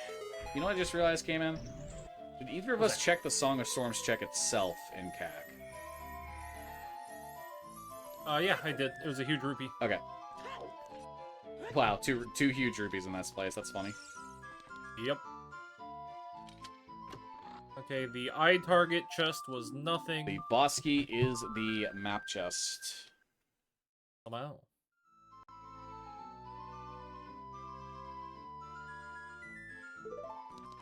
And that's perfectly fine by me. I was gonna have to go out into the courtyards anyway to get that Song of Storms. That is a very much so required item this seed. I don't mind the fact that I'm inside a block right now. What have you done on the climb so far? I did the eye target chest, and that's it. Okay, and I'm assuming you're going to the Floor Master. Yeah. Okay. Yep. Yeah, this is one of those cases where, while there are other things we could theoretically be checking, there's a decision that has to be made between do we split up and cover more ground, or do we focus on what we know has to be something? And for right now, because of how close we are to go mode, I think figuring out what the Forest Temple Way of the Hero is, and having both of us pick it up, is just the better option overall. Yep. And it is almost certainly the Song of Storms. Yeah, there's a decent chance that we'll enter into Spirit Temple and maybe find something else that's not locked by the Mirror Shield, which I believe there's only 2 checks in specific in that dungeon in Spirit Temple that are locked by the Mirror Shield. Yeah, just 2 checks and the boss. Yeah.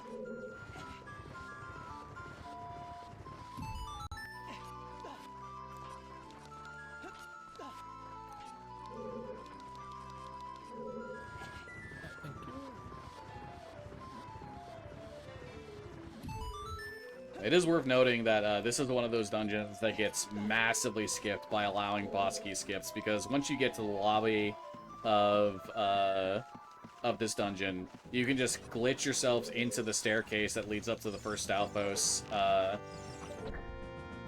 and from there you can just hop out of bounds directly into the boss's loading zone, and it skips the vast majority of the dungeon. And while that's useful if you're allowing boss key skips in your randomizers, does make this dungeon have significantly less importance overall, because it's just, oh, I can enter Forest Temple. Let me just beat it real quick and move on with my life. Yep. There's nothing down the Floor Master way. Okay, Gilded Chest was How far nothing. have you gotten now? Just opened Gilded Chest. I'm running back to progress forward.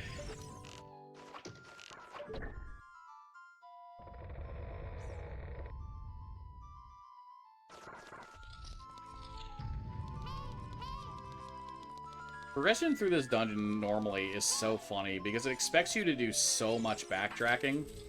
Oh yeah. And when you just have a bow walking into it, you just get to ignore the vast majority of that backtracking, and it's so much nicer. Forest Temple just becomes a straight line.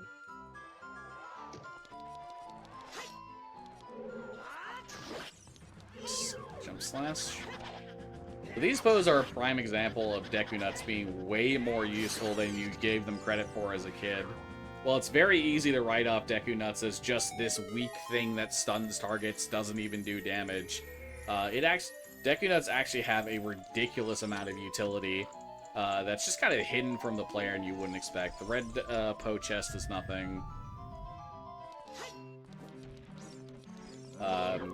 So, like, the biggest thing, obviously, is being able to stun enemies, but then, like, in the case of the Poes, when they're invisible, using a Deku Nut on them will force them to reappear.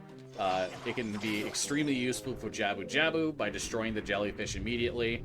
Certain enemies, like Bubbles, are defeated instantly from them.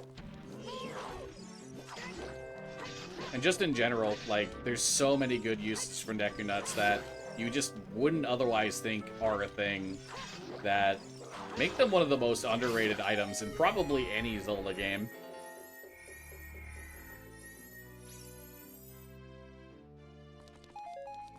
Okay, bow chest is also nothing. Right.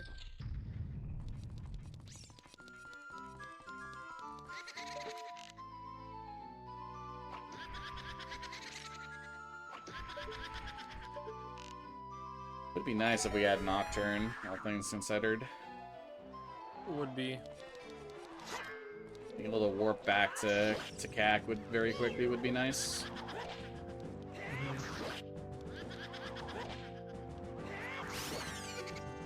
Nocturne can be an expected way of the hero item because logically you're not supposed to be able to access the Shadow Temple entrance without it. But if need be, Kman and I both know a trick known as a hookshot jump that in conjunction with some ISG maneuvering around a ledge can get us into the dungeon without the need to have Din's Fire or Nocturne of Shadow. But we want to hold off on that just because Water Temple is the Shadow Temple entrance. And as of right now, without Blue Poe chest is nothing. Oh yeah, I didn't say that either, but Sure did. but ideally we don't have to do Water Temple. But if it ends up being like the fastest option in such a case of like we find Hover Boots and Megaton Hammer, that would probably make it the faster option between most of the remaining dungeons as our 7th. Yep.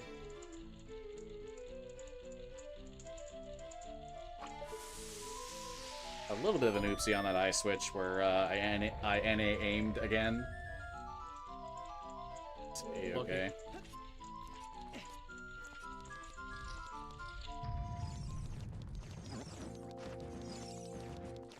I'm assuming you're going to be ahead of me in the falling ceiling room then.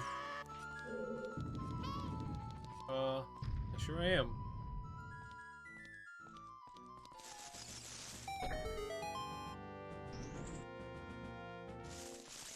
Is the chest anything? I'm just about to grab it. Huge rupee. It is a huge rupee. Yep.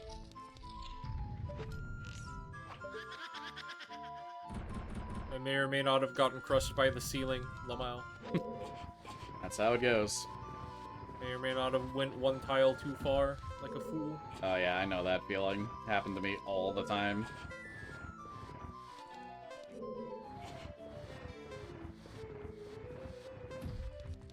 Oy, oy, oy. We sure haven't found very many of our Way of the Hero hints. I honestly just think it's only those 3 at this point. Like, Market Way of the Hero probably has to be Ocarina. The Way of the Hero for Kokiri Forest was probably Epona's or the Strength, and I can see it being Epona's over being the Strength. Just because of hookshot access. And Deku Tree was the Boomerang, Prescription, or something or another. I don't really know. Yeah, it was definitely the Boomerang. Yeah. I don't think we found anything else in Deku Tree. Or no, you found something. I did Oh, find... just Prescription, which we haven't turned in yet. Yeah, I did find Prescription and Prelude, but Prelude couldn't be it.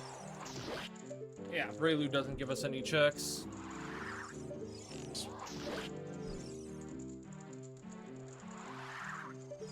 Fun fact, I didn't know for like 20 years that the tell of which one of these is fake is it spins. Because I would just stay in first person all the time as a kid and just like shoot them and hope I got lucky. And that's a fun fact I like to tell people, because even I at one point was not a smart cookie when it came to figuring out game puzzles.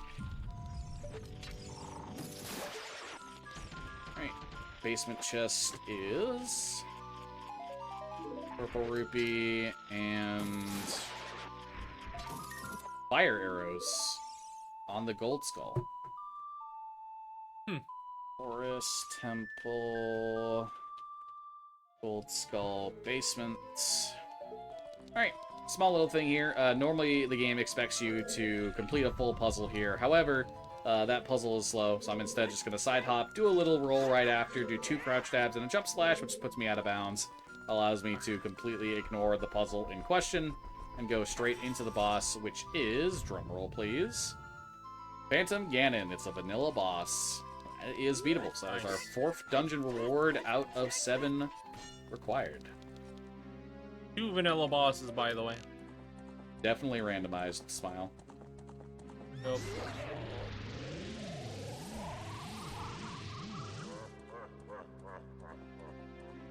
Yep, and I just gotta come get the map chest because I let Fluffy do these checks earlier, why I just immediately started to climb.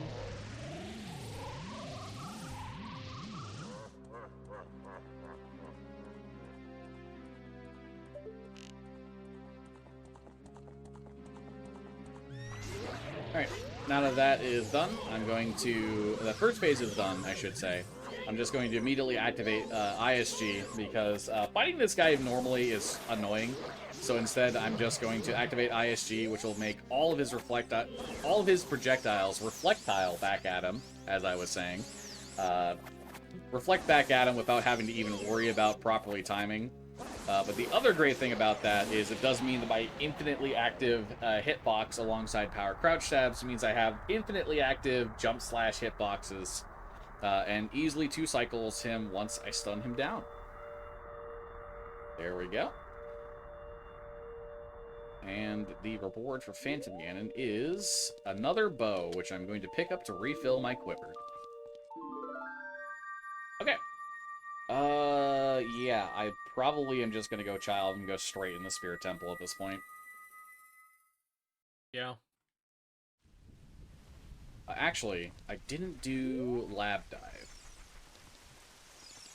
Or not Lab Dive, but Lab Skull, because I have Iron Boots. So I should do that I real thought quick. you did Lab Dive. Yeah, I did Lab Dive, I just forgot the Skull while I was running here. Because Iron Boots does allow me to get that.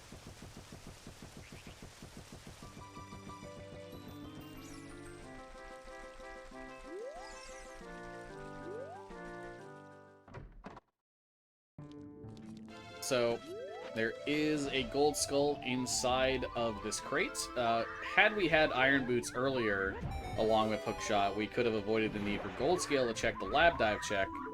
But no need to do that now, just need to check the skull. It is nothing, so we are free to teleport back to Child, unlock the entrance to the bottom of the well, which will lead to Spirit Temple, and then go back Adult probably right away.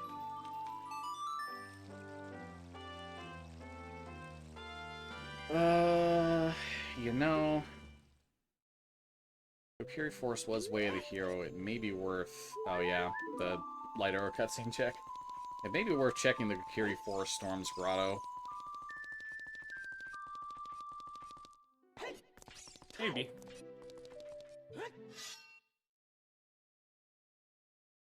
I mean, Song of Storms was the only thing we found in Forest Temple that could even remotely quantify being,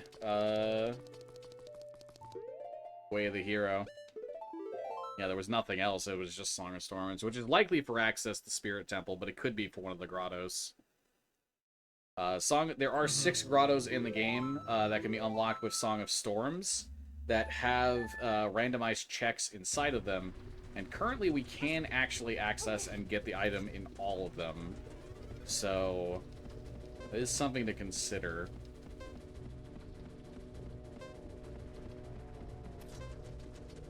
I'm still first and foremost going to open the path into Spirit Temple, though. Because I have a feeling it's more related to there being an item in Spirit Temple than it is inside one of the grottos, but... Yeah. Almost certainly, but... Can't really write it off. Oh. Okay.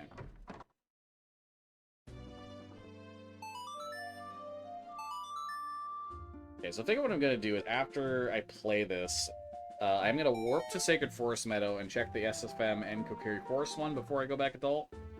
I don't know how close you are to being done with Phantom Ganon. I just finished up and I'm going back to child myself now. Alright, so I'll at least grab those two before I go back child. Or go back adult, rather, for Spirit Temple.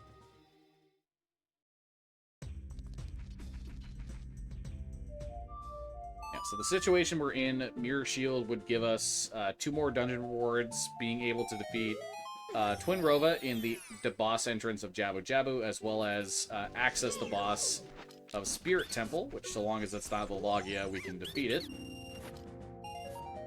It would also give us access to be, oh yeah, as I said, beating Spirit Temple. From there, we would just need one of Hover Boots or Megaton Hammer to really make the seed outright beatable. Sacred Forest Meadow Grotto was nothing. Running out to Kokiri Forest.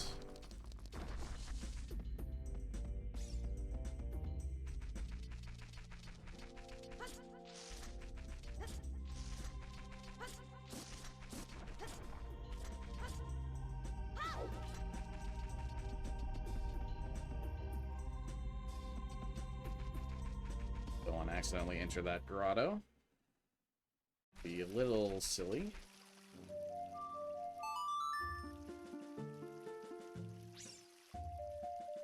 You know, there are a lot of Zelda's Lullaby related things, though. Lon Lon Ranch is on the way of the hero. Did we find a strength upgrade there? We sure did. Yeah. No, we didn't find a strength upgrade there. We saw the wallet there. Is it just the wallet? I think so. We bought bombs with that. Did we buy anything else with that that was important? I do think it was only bombs, but that also has been our only, We did need to buy strength upgrade, though, from Granny. yeah. And the bomb bag was our only explosives until you found bomb chews in, Ganon's castle. Okay, I'm gonna quickly check Market, Fairy Fountain, and the... Or, sorry, Hyrule Castle, Fairy Fountain, and the Storm's Grotto before I go adult. Okay. Because Zelda's Lullaby was in a strength locked location, and that's now 2... Theoretically... No, that is 2 strength upgrades that were locked by way of the hero item, one of which being the wallet from Lon Lon. Ooh. You know what we haven't done, though? What's that? We haven't done the nighttime skulls in Lon Lon Ranch. It's true. The ones on the wall, anyway. Yeah. We can do I was that. able to get the one on the back of the shed. We can do that pretty easily because we have Sun Song too. So I did just remember I do need to dip into Child Spirit real quick to get that key ring. Almost forgot about that. Yep, good call. That was a close one.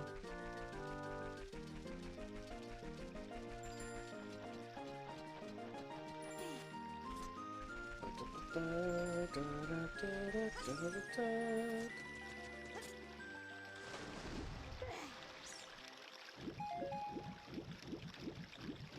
equip the Hylian shield to make sure I don't lose my Deku shield.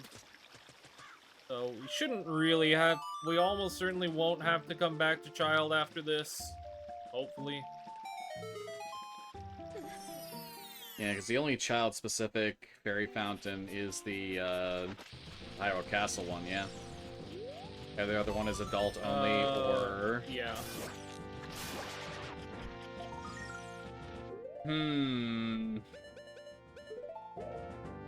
That is Lens of Truth on the Hyrule Castle skull. Or Storm's Grotto skull. Huh. I am now legally obligated to check chess minigame because of that. Oh boy. Would be in logic. Storm's way of the hero. Mm-hmm.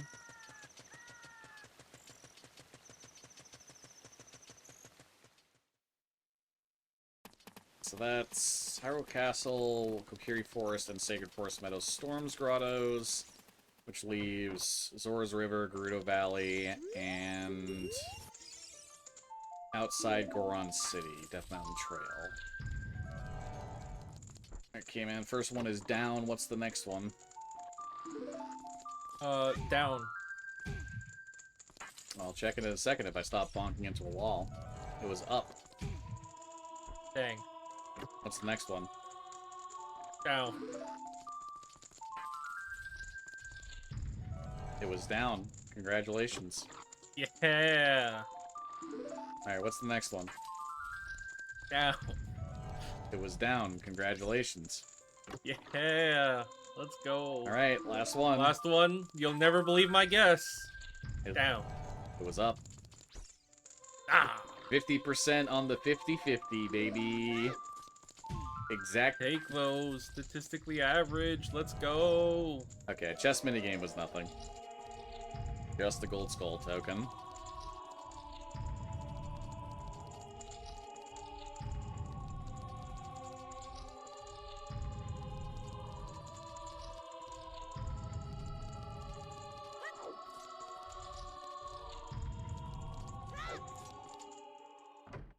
Oh boy. For adults. And that's why you always clear out your Way of the Hero locations, even if you're somewhat confident you already got your Way of the Hero item, because that is a Megaton Hammer. Okay, that's huge. That's Fire Temple. That is the gold skull on the house. It's Fire Temple clearable as well, then. And it means it doesn't matter where Volvagi is, we can clear it now. Yep. So that is 2, 3, 4. That is guaranteed 5 dungeon rewards. Mirror So Shield. we really want to find that Mirror Shield. Yeah, Mirror Shield would be because hard that go would mode. be 2 more. Yeah, Mirror Shield would be hard to go mode at that point. Yep. So was that the house skull or the what? That was the house skull. Okay. Yep. The one on the back wall was just a bomb bag. And where's Fire Temple? That is all the way over in GTG.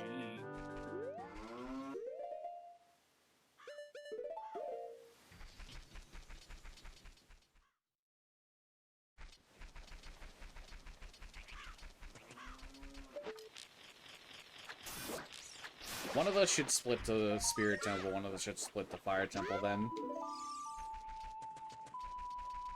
I will go to Fire Temple. Okay, I'll take Spirit then.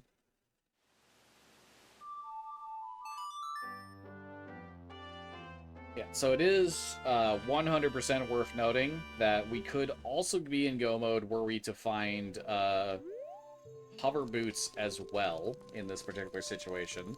Because hover boots would let us clear... we would not be in 100% in Go mode, but we would be potentially also in Go mode finding hover boots. Hover boots would let us clear Shadow Temple, and depending on where the boss key was for Water Temple, it would let us clear Water Temple as well, which would be an alternate way to get our 7th dungeon reward. Yep.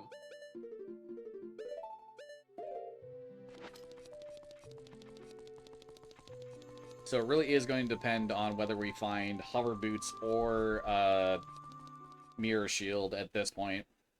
And definitely it would be preferred to be Mirror Shield, just because that would guarantee, like 100% guarantee we'd be able to beat it.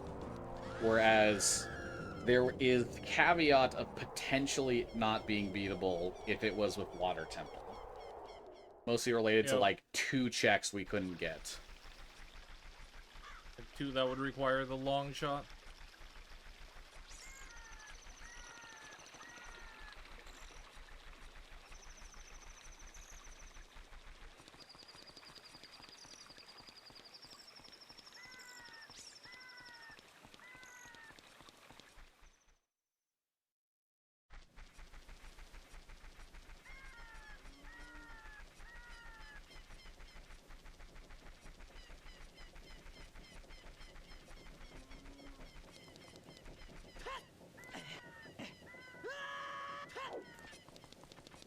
Right. Into Spirit Temple I go. It is worth noting that without the Mirror Shield, it is not possible for me to reach the boss door without a pretty significant glitch referred to as the statue climb. And it's hard to do and something you need a lot of practice for, which I am very out of practice for having done. So I would ideally not like to have to do that. So I'm ideally going to want to find Mirror Shield in here to guarantee the dungeon beatable and put us in go mode. Yep. But I would also take finding hover boots as an alternative.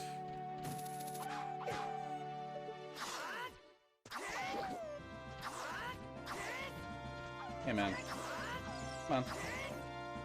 Yep. Thanks.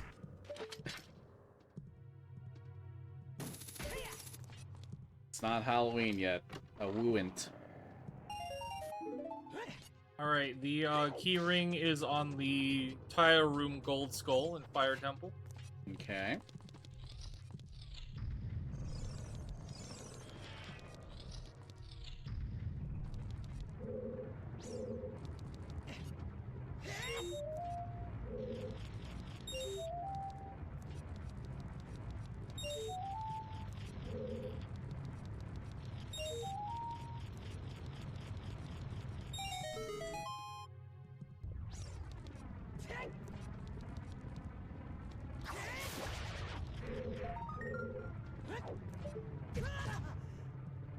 Shield, I'll double check if that's mirror.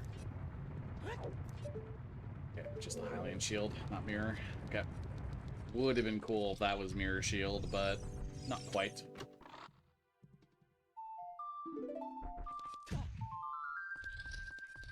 So what we're ideally looking for here is not only finding one of the items that would let us beat the seed, theoretically, but also finding the boss keys in those dungeons relatively early as well. Because the majority of the remaining dungeons, we would like to find the boss keys early, because we have ways to make it much quicker to get to the bosses than the intended way. In the Fire Temple, it's just because the boss key is right at the beginning of the dungeon. Water Temple, we have a couple ways that we can use to skip the long shot requirement to reach the boss room. But also Water Temple. Having hover boots is weird. Yeah, usually we have it at this point. Yep, I just tried to equip them to go through the big room in Fire Temple faster, but no hover boots. That is an odd one. Not very typical of our randomizer seeds. Hover boots. Ooh. Okay. Where'd you find those? That is Spirit Temple. What is this check? First mirror right chest. Okay. Okay. So the second chest from the mirror spinner. Yeah. I'm going to set Pharaoh's Wind in here actually and go straight to Shadow Temple off of that. Okay. Because actually I'm gonna go to the Water Temple, because number one, it's closer. Number two, if the boss key in there is accessible early, that's like, okay, you should just find the boss key in Fire Temple and bugger off. Which I did. Okay. It's the gold skull in the Song of Time block room. Okay. Maybe you go pick up the hover boots, then go to Shadow Temple once you're done with that then. I I mean, am I not? I feel like I should be clearing out Fire Temple. You're theoretically in go mode is the thing, but at the same time, yeah, there could... Megaton Hammer Way of the Hero, yeah. It could be that you'll find Mirror Shield in there. Yeah. Either way, I'm going into Water Temple. I feel like that's just a good call right now. And I just realized Lamau, I did the thing we do a lot, which is I never got Scarecrow's song. So, hopefully nothing's on Pierre. Oopsies. Alright, so what I'm doing here is a trick called a hookshot jump. If you interrupt the hookshot in a specific way, you can actually get a ton of vertical momentum from it. So in this particular case, I'm doing a setup to get a bonk on this hut, and then mash the hookshot button, which puts me into this weird state that on the third one, I can do a hook, and if I do it at the right time and the right way, it'll interrupt the hook right as I hook onto the wall. And I do this on the third time that the reticle appears from this. There we go. Midway through it, I hold up to land on the ledge. Side hop 8 times to get over to this Poe, at which point I activate ISG, at which point I can now no longer fall off these ledges. I can get stuck, which appears to have happened. Is the angle I want here. I want it to be slightly different than this. Yep, and I just did a little trick known as shortcut skip in Fire Temple, where it is very, very easy to clip through the wall at the corner of that block in the wall, which lets you get right down to here. Yeah, and once I have navigated all the way over to here, you can see the loading area for the Shadow Temple is over there, but instead of just hopping down at this point, I don't have Din's Fire, so I can't access the dungeon normally. But if I do this right, I can completely skip the load zone for this area, preventing the door from spawning and allowing me to just enter into Water Temple right away. Now, my goal here is to try and find the Water Boss Key ASAP. Ideally, if I can find the Water Boss Key early, that would make it a much quicker dungeon to clear out, because we can have multiple different ways that we can access the boss room at this point. And I just entered that room and left immediately just so I could have Ferore's Wind set up here so that I can check on the upper rolling boulder maze, then check all the ones on the lower rolling boulder maze and be able to warp right back. Okay, keyring for water is the compass chest. Oopsies.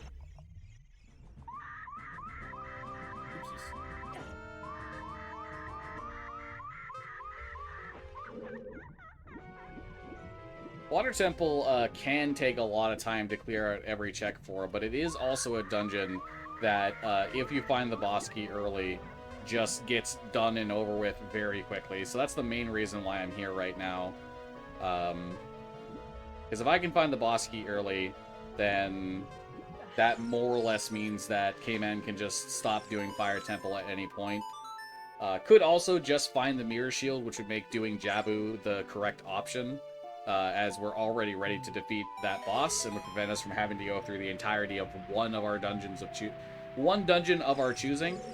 So until the time as I find the boss key and where it is, probably a better idea for Kman to keep looking for now. Yep. Well, I found another wallet. Useful. That's not particularly helpful though. If we weren't running closer to estimate, I would make good on my promise to go back and buy the single rupee. Or if we even had Bolero Fire, then that wouldn't take too terribly long to get it. But fortunately we are starting to run up against our estimate. Unless we're really unlucky, we should be fine at this point. Yeah, it would take it would take a very unlucky spread of boss keys to really go over estimate at this point, I think. Yeah. And just making good use of Roar's Wind here. There's a lot of fantastic uses for Roar's Wind in Fire Temple. It's a very nice thing to have for it. Nice. Got the spin attack quick kill on those three guys. They can be very annoying otherwise. So far, no luck on the boss key, but there's still plenty of things to go through here.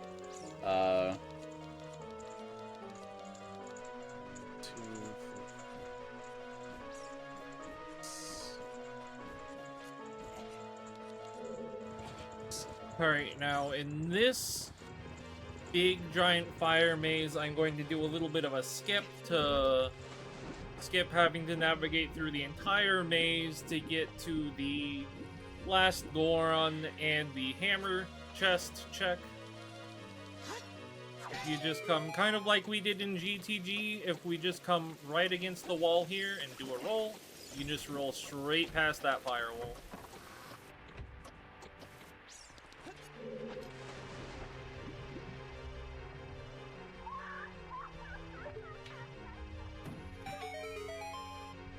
One of the things about Water Temple, because of its relatively non-linear design, it'll actually be faster in a lot of situations rather than navigate back to the beginning of the dungeon.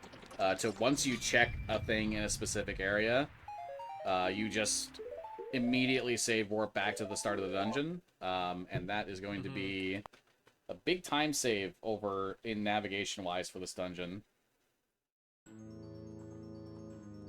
Oh, and I found Mirror Shield. That is... Very deep in Fire Temple. Yeah, that is guaranteed go mode now. So even if Water Temple, even if the boss key is in a bad location here, it does, however, mean that the seed is now 100% unbeatable. Like, at this point, it should just be, we blitz the dungeon. So I'm still going to look for the Water Temple boss key since I am here. Hopefully you can find it. Yep. There is a gold skull here that is inaccessible without long shot. If it is here, I may do something silly, because I know I can access it otherwise. Now, I didn't drop the giant pillar, nor do I have hover boots to get to the boss door easily. However, if you do that jump that I just did specifically while you're hugging the wall as close as you can, as long as you are touching that wall, you just jump further and higher for some reason. Which gives you just enough height and distance to, well...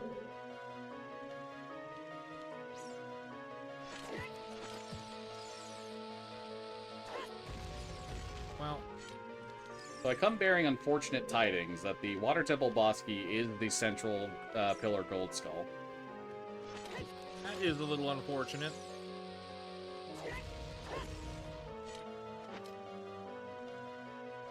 Goes permanently stunned. I accidentally did a normal slash, so I got rid of my jump slash stored damage, so it took a little bit longer than it otherwise would have needed to, but...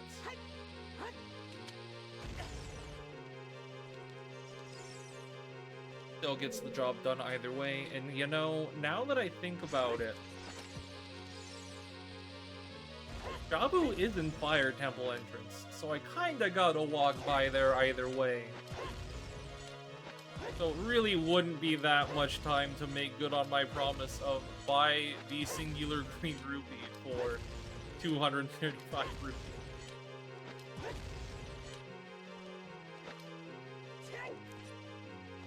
Okay, thankfully for me, I knew of a hover setup in order to be able to hover up high enough on this platform in order to be able to grab this boss key. So this is going to save me time from having to do the rest of Spirit Temple, because I can just substitute doing the rest of Spirit Temple for this boss in particular.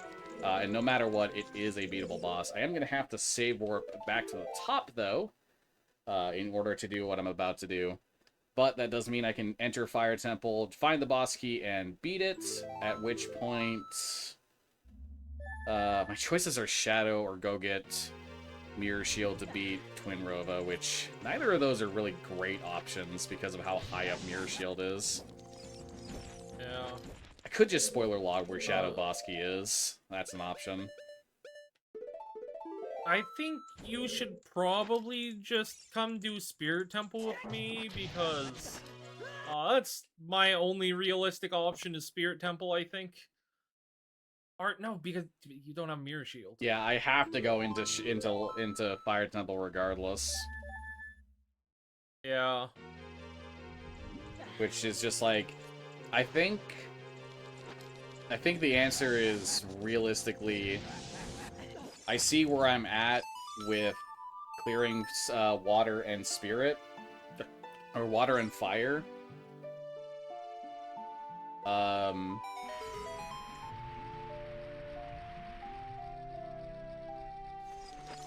And then I like spoiler log where the Shadow boss key is.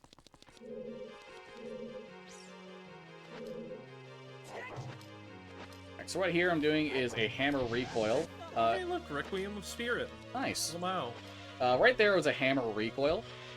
If you use the hammer on a wall and then recoil off of that and then equip the hover boots on the right frame, you'll maintain a significant amount of momentum. Boss of Water is Goma, by the way. Which is very convenient for me. You just went up to the mirror the spinner, got hover boots, and left, right? Correct. You didn't. So you did the 3 checks on the adult side and then went up. Yes. You checked all of child side, right? All of child side. The skull in the lobby counts, but also doesn't count. That's. But did you actually like visually check that one No. though? Alright, that's Water Temple down for me. That is my 5th dungeon reward. At this point, I will blitz my way over to Fire Temple in Gerudo Training Ground. At which point, I think when I beat the boss, I should look up where the Shadow Temple boss key is in the spoiler log. Because if the Shadow Temple boss key is in a bad location, it may be faster to just go up Fire Temple, get the Mirror Shield, and then defeat Twin Rova. Twin Rova in the already ready to be beat Jabu Jabu, depending on circumstances. Ideally, it should not take me longer than... Yeah, I mean, the boss temple... Both the key ring and the boss key are very early in Fire Temple, so that shouldn't take me very long. It's really just a matter of, do I have the capacity to do Fire Temple in 10 minutes and then go kill Ganon in another 10 minutes? Or do I have to go higher up in Fire Temple? Whereas with Kman, I think you're just pretty much set at this point. Yeah, once I find the Spirit Temple boss key, which maybe I should just spoiler log that at this point as well. Yeah, I think we should just both just spoiler log boss keys. It is left invisible chest in the hallway up to the Iron Knuckle for you. Okay. And it's Gold Skull near ship in Shadow, so I am definitely doing Shadow. Because Gold Skull near ship is something I can hover to, which... What is my chew count at right now? That is barely enough, but I probably want to get 1 drop before that. Where was Shadow Temple? Water Temple. Okay, that's convenient. Okay, that works out. Wait, no, man. Hold on. That's not... I'm not looking at that correctly. Shadow Temple is Forest Temple. Okay. I should probably get at least 1 chew drop for safety for that. So, that skull location is specifically something that you would need the long shot for normally, but I do know how to hover to it pretty easily. And it would be much faster than me picking up the Mirror Shield and finishing Spirit or Jabu at this point. I'm out of magic. That's fortunate for a lot of reasons. I didn't realize that when that guy was down in the ground like that, he could not be damaged. Oh. Guess I get to do this the old-fashioned way.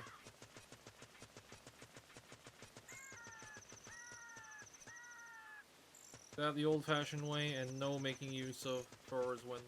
Thrower's Wind might not have actually been faster there. What was the boss of fire, But, by the way? Nice little skip instead of, it was Bongo. Okay.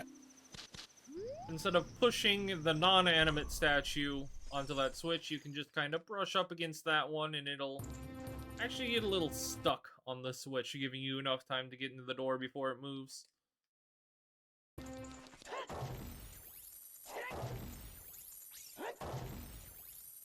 There's the boss key. Huh. I just realized something else, Fluffy. I never found a bottle. Yeah. True. We found Rudo's letter, but we just never cashed it in.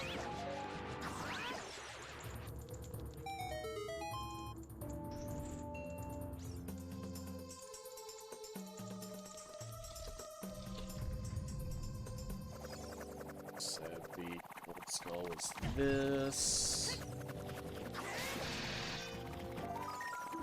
The keyring was that, rather, not the keyring was that gold skull. And I don't have to go through the Flare Dancer fights. I can just leave. I started climbing a bit too late to be able to make that cycle. Alright, I was rude.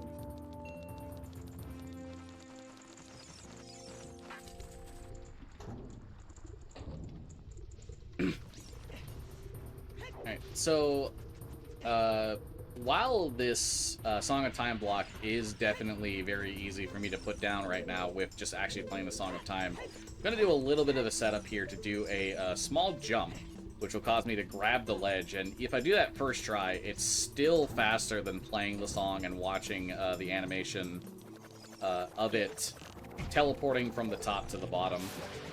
So, okay, come on, man.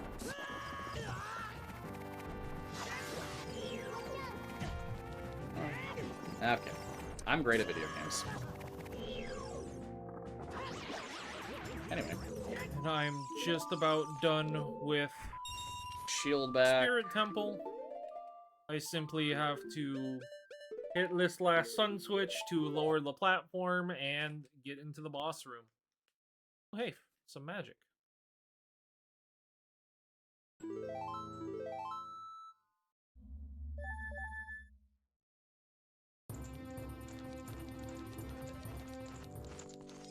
I should go quickly to Lake Hylia to get a couple chew drops for safety on that hover, and then continue forward from there. I think 12 chews is enough, but I just want to be absolutely sure on it. Hello, Bongo Bongo. I love to use ISG and invalidate you. Alright, it is very so for funny. Morpha here, there's a nice little strat where you can get Morpha stuck in a corner, which makes killing it very fast with power crouch tabs.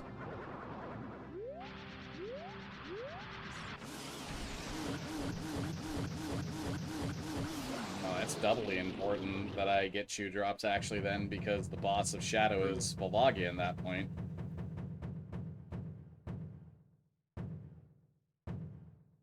Alright. The Dongo's down. That is my 6th dungeon Morpha reward. is going to be my 6th dungeon reward. Let me just... Yep. Blue Ruby. And that's all 6 medallions for me because Morpha was the last medallion. That's funny. Nice. Alright. So we are coming up here on the end of the run. Both of us have one dungeon to do. In Kman's case, Kman just has to go back to Jabu Jabu with the Mirror Shield, and Jabu having already been basically completed, as well as Hover Boots I for sure that didn't. matter. I got if Iron Kman Boots didn't and complete the full got out dungeon. of there. But Can easily... Hover Boots, thankfully, make it very, very easy to get to the boss. Yep. Kim will be able to demonstrate how easy it makes it to the point where you can basically ignore the entire dungeon. Meanwhile, I will be heading over to Shadow Temple. Both of us looked up the location of our boss keys just to speed things along here since we were in guaranteed go mode at this point. I mean, maybe I could have gotten away with not, but better safe than sorry at this point.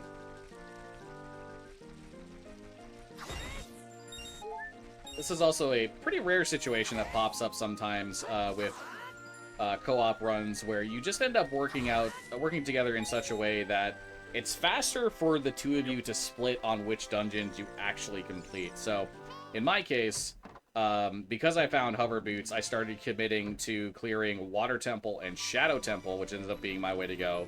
But because Kman wanted to commit to finishing Fire Temple, ended up finding Mirror Shield that allows Kman to finish the original plan of Spirit and Jabu. Tried to regain control there a little bit, but yeah, that'll be got a little out of hand.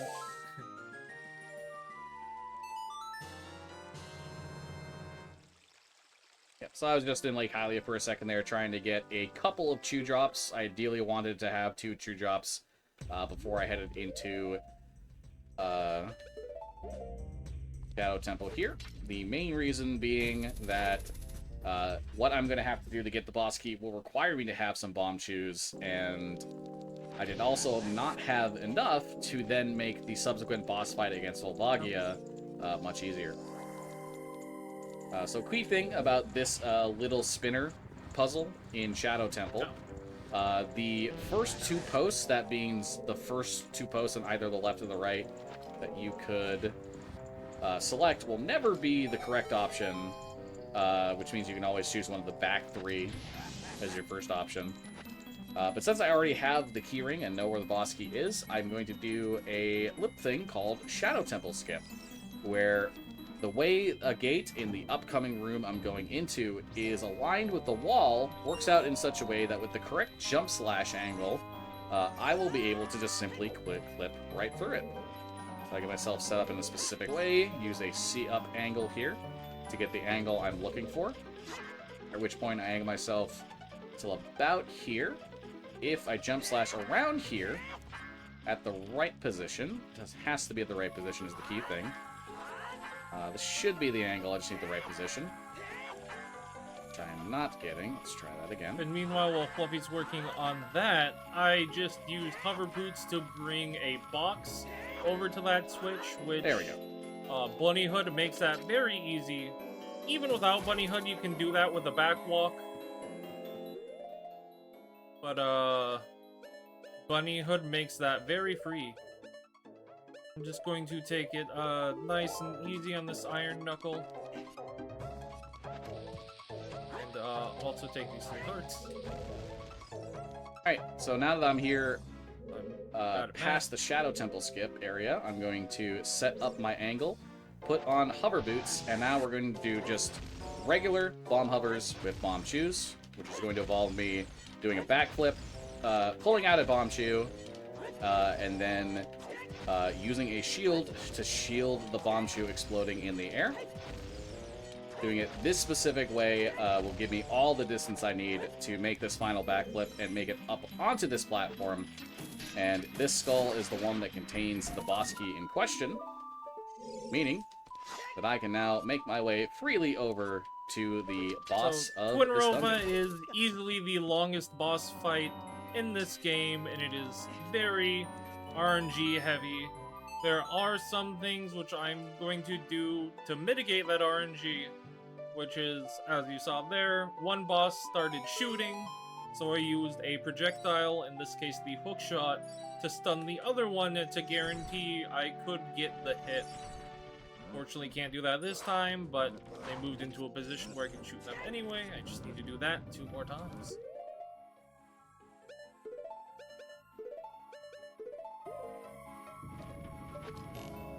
Alright. Small little thing that Randomizer did there.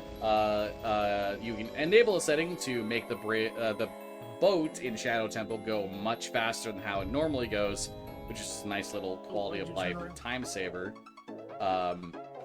It is worth noting. Not sure why Don't jump Link slash. turned around when I tried to aim with hookshot there. That was a little unfortunate. Made me miss that shot. That's alright. We should get... got unlucky. The ice one decided to fly off. Okay, one of them should be shooting here. Do a little bit of stun. There's the fourth one. Sometimes don't try to shoot. Okay. Think the ice one was gonna try to shoot there. They can shoot extra lasers even once you've dealt enough damage, so I just wanted to nip that one in the bud there. Now we're on to the second phase.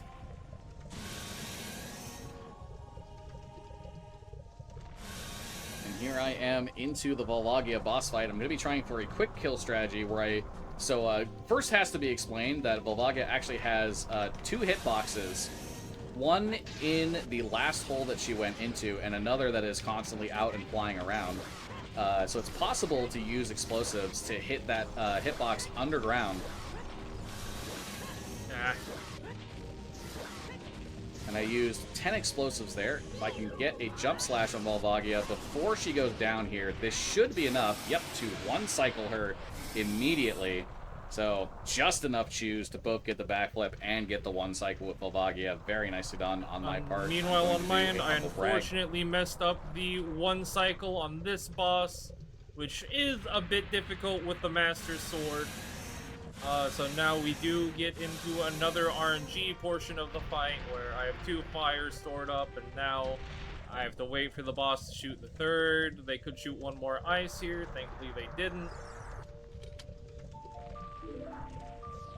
Yeah, I just messed up my first couple of slashes, which made me fall 1 crouch stab short.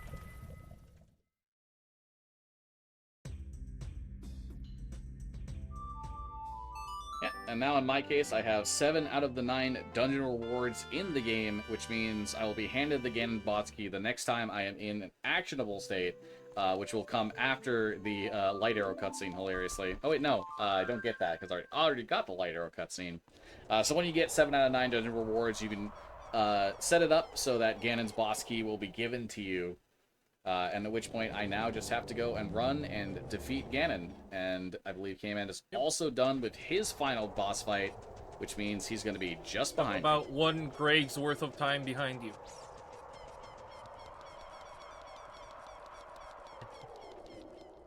You gotta deliver on that, Greg. Absolutely.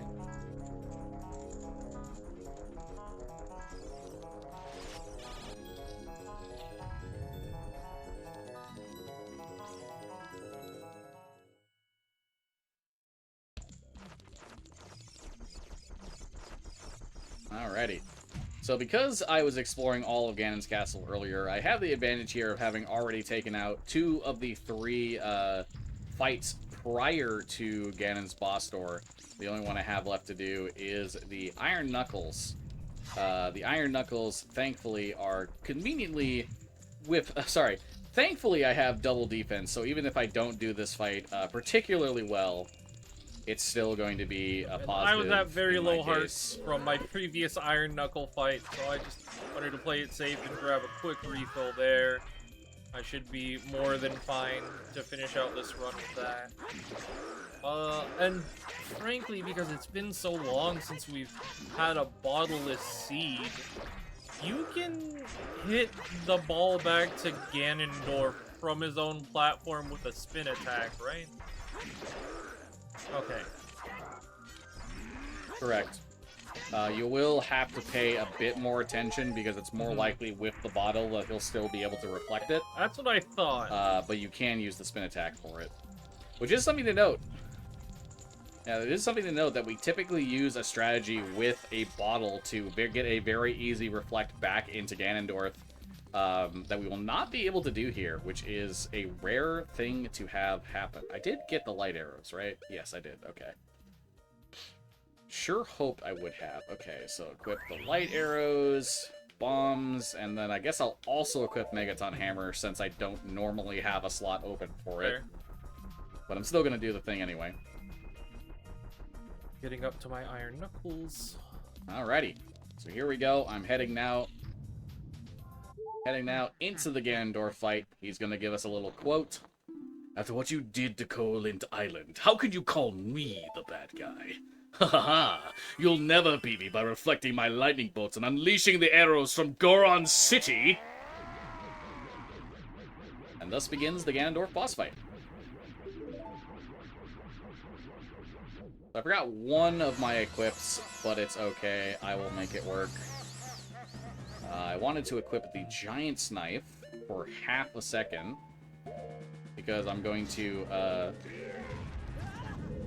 I have messed up. Okay, well, that's funny. Anyway, not supposed to go the wrong direction and fall down there, which I went the wrong direction and fell down. So now I have... Wonder how this is gonna go. I did need to make a quick pit stop for magic, as I was basically out. Oh my goodness. Uh, I'm throwing! If you can't tell, it's so I'm incredibly throwing! rare to not have a bottle going into Ganondorf. I don't think that's something either of us have had to do in a very, very long time. Is fight Ganondorf with a sword.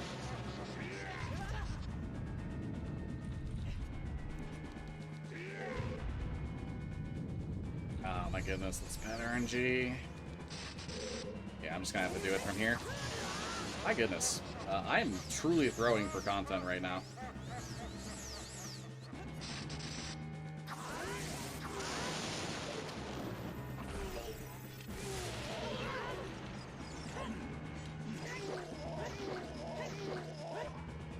Oh my goodness. Oh, I couldn't even one cycle with got giant snipe damage. Please All just, right, well, please that just give me the was thing. Where you, awkward. okay, well.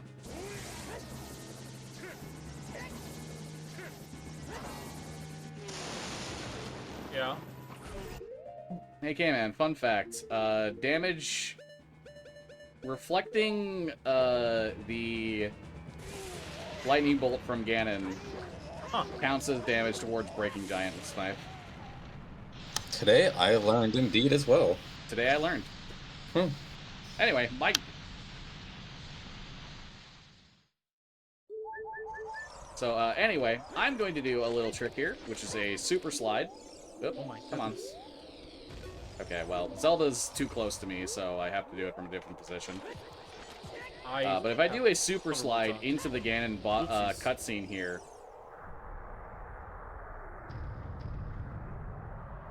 If I do a super slide into the Ganon cutscene here, I can hold the shield during this cutscene the entire time. Now, during this cutscene, the game wants to unequip your Master Sword from your B button. However, if you hold this shield the entire way through this cutscene, even though there are multiple fail-safes in case the first or the second fails, the third and fourth, etc., will all fail, and you'll be able to keep the Master Sword into the first part of this fight, which is one way that you can keep Master Sword damage in the first part of the fight.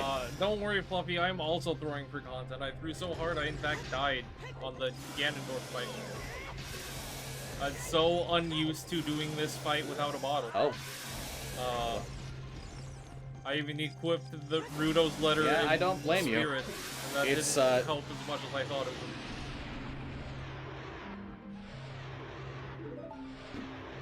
would. Yeah. Alright. So, we knock Ganon down the first time. The game still expects us to come over and pick up the Master Sword that we've now effectively duplicated.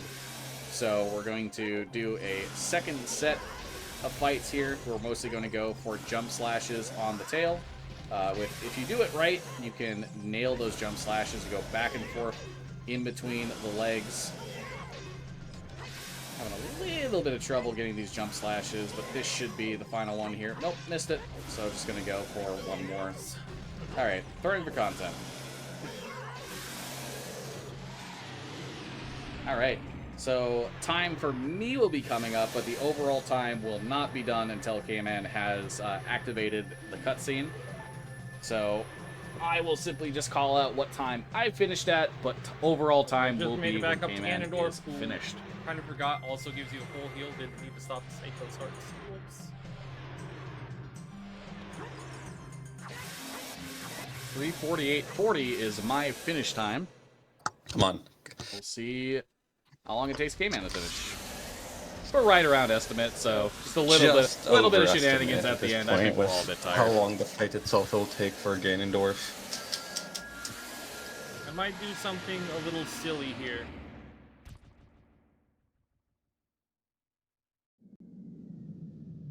Huh, I didn't know that drops platforms. Bombs. Interesting. Maybe I won't do that. Maybe I'll just fail some more quick spins. By accident. Surely that'll be the last time I fail a quick spin, though.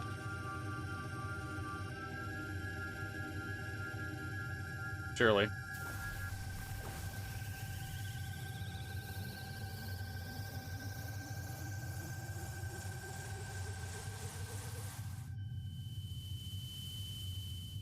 Alright, okay. I got the hard part at least. That's Yeah, the good hard one part. cycle. Good one with a cycle. Master Sword. Okay. Yeah. Now that that's done and over with. Yeah. I'm going to do just a... Yep. Yeah, the Ganon And I'm fight gonna should do a go little bit much more of easier a, after this. I'd call it an old school strat. I think most people would just call it a glitchless strat of storing a Master Sword jump slash there, and I equip the hammer to do power crouch stab to achieve Master Sword damage in the first part of this fight. And if we haven't explained it, the crouch stab in all versions of Ocarina of Time and the Japanese versions of Majora's Mask does not have a damage value tied to it. So the game instead references the last damage value of the attack that you used. So even though you're crouch stabbing with a Megaton Hammer, you're dealing Master Sword jump slash damage.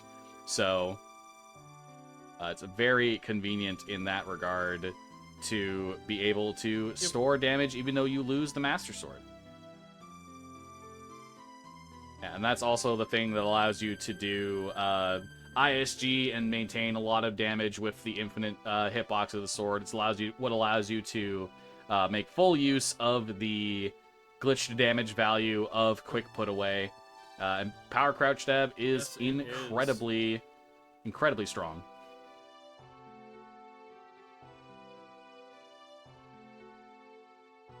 All right. Kman's getting to the end of the fight here. Just needs to get a few more crouch stabs. 3 more, I believe, at this point on the tail of Ganondorf, at which point time will be coming up when the cutscene of the final hit into Ganondorf begins. There we go. Little overestimate And there we because go. of my So time will be coming failure up. at the Ganondorf fight, but unfortunately we just made a little bit of poor decision making early on that led us to take a bit longer in this seed than we otherwise could have, but still got there in the end without being too bad, thankfully. And time. And that's time. Yeah, pretty much just the forgetting that, oh yeah, opponent song to get access to Wasteland and go to the Colossus was just one of those things that slipped our minds and absolutely could have made this go by a bit faster. At the end of the day, not too far over estimate, not the end of the world. Alright. That being said, we are a bit overestimate, so I'm just going to get my shoutouts out of the way. Shoutouts to Multithon for trying to work with me when I accidentally overbooked or double booked this time slot.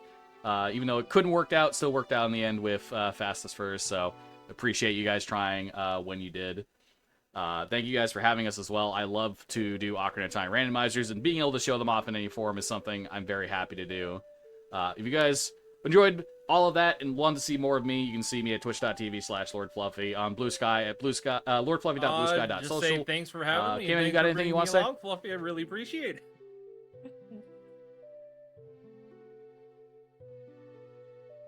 All right. I think we can call it there and let everybody in this call get to bed, because I think we're all sleeping at this point. Just a bit. Just a little bit, but Just a tiny little bit. all right. Well, thank you for that wonderful, mostly chill run. I mean, we basically better close this out for the day. This has been, this was day 2, Saturday, I don't know if it's not Saturday in most of the U.S. now, but it was Saturday. Day 2 of Multithon Rivals 2025. Had some great runs today. Yeah, we had. Yeah. Oh my goodness, we had lots of amazing runs today. I really enjoyed the clubhouse games. I also really enjoyed the Stardew Valley race. And we have tons more for you tomorrow. Okay. So, if you're interested, come back tomorrow at 10 a.m. Pacific time with a B-Quest bingo match between Professor Birch and Spev to kick off the final day of Multithon Rivals 2025. So, go to bed, but after you go to bed, come back here at 10 a.m. Pacific time, and we'll have the last day of Multithon Rivals 2025 kicked off real nice and fast with B-Quest Bingo. So, meet us there. Woo! Final day. Woo! Yeah, final day Multithon Rivals. So, thank you so much for tuning in today. We'll see you tomorrow. Well, like,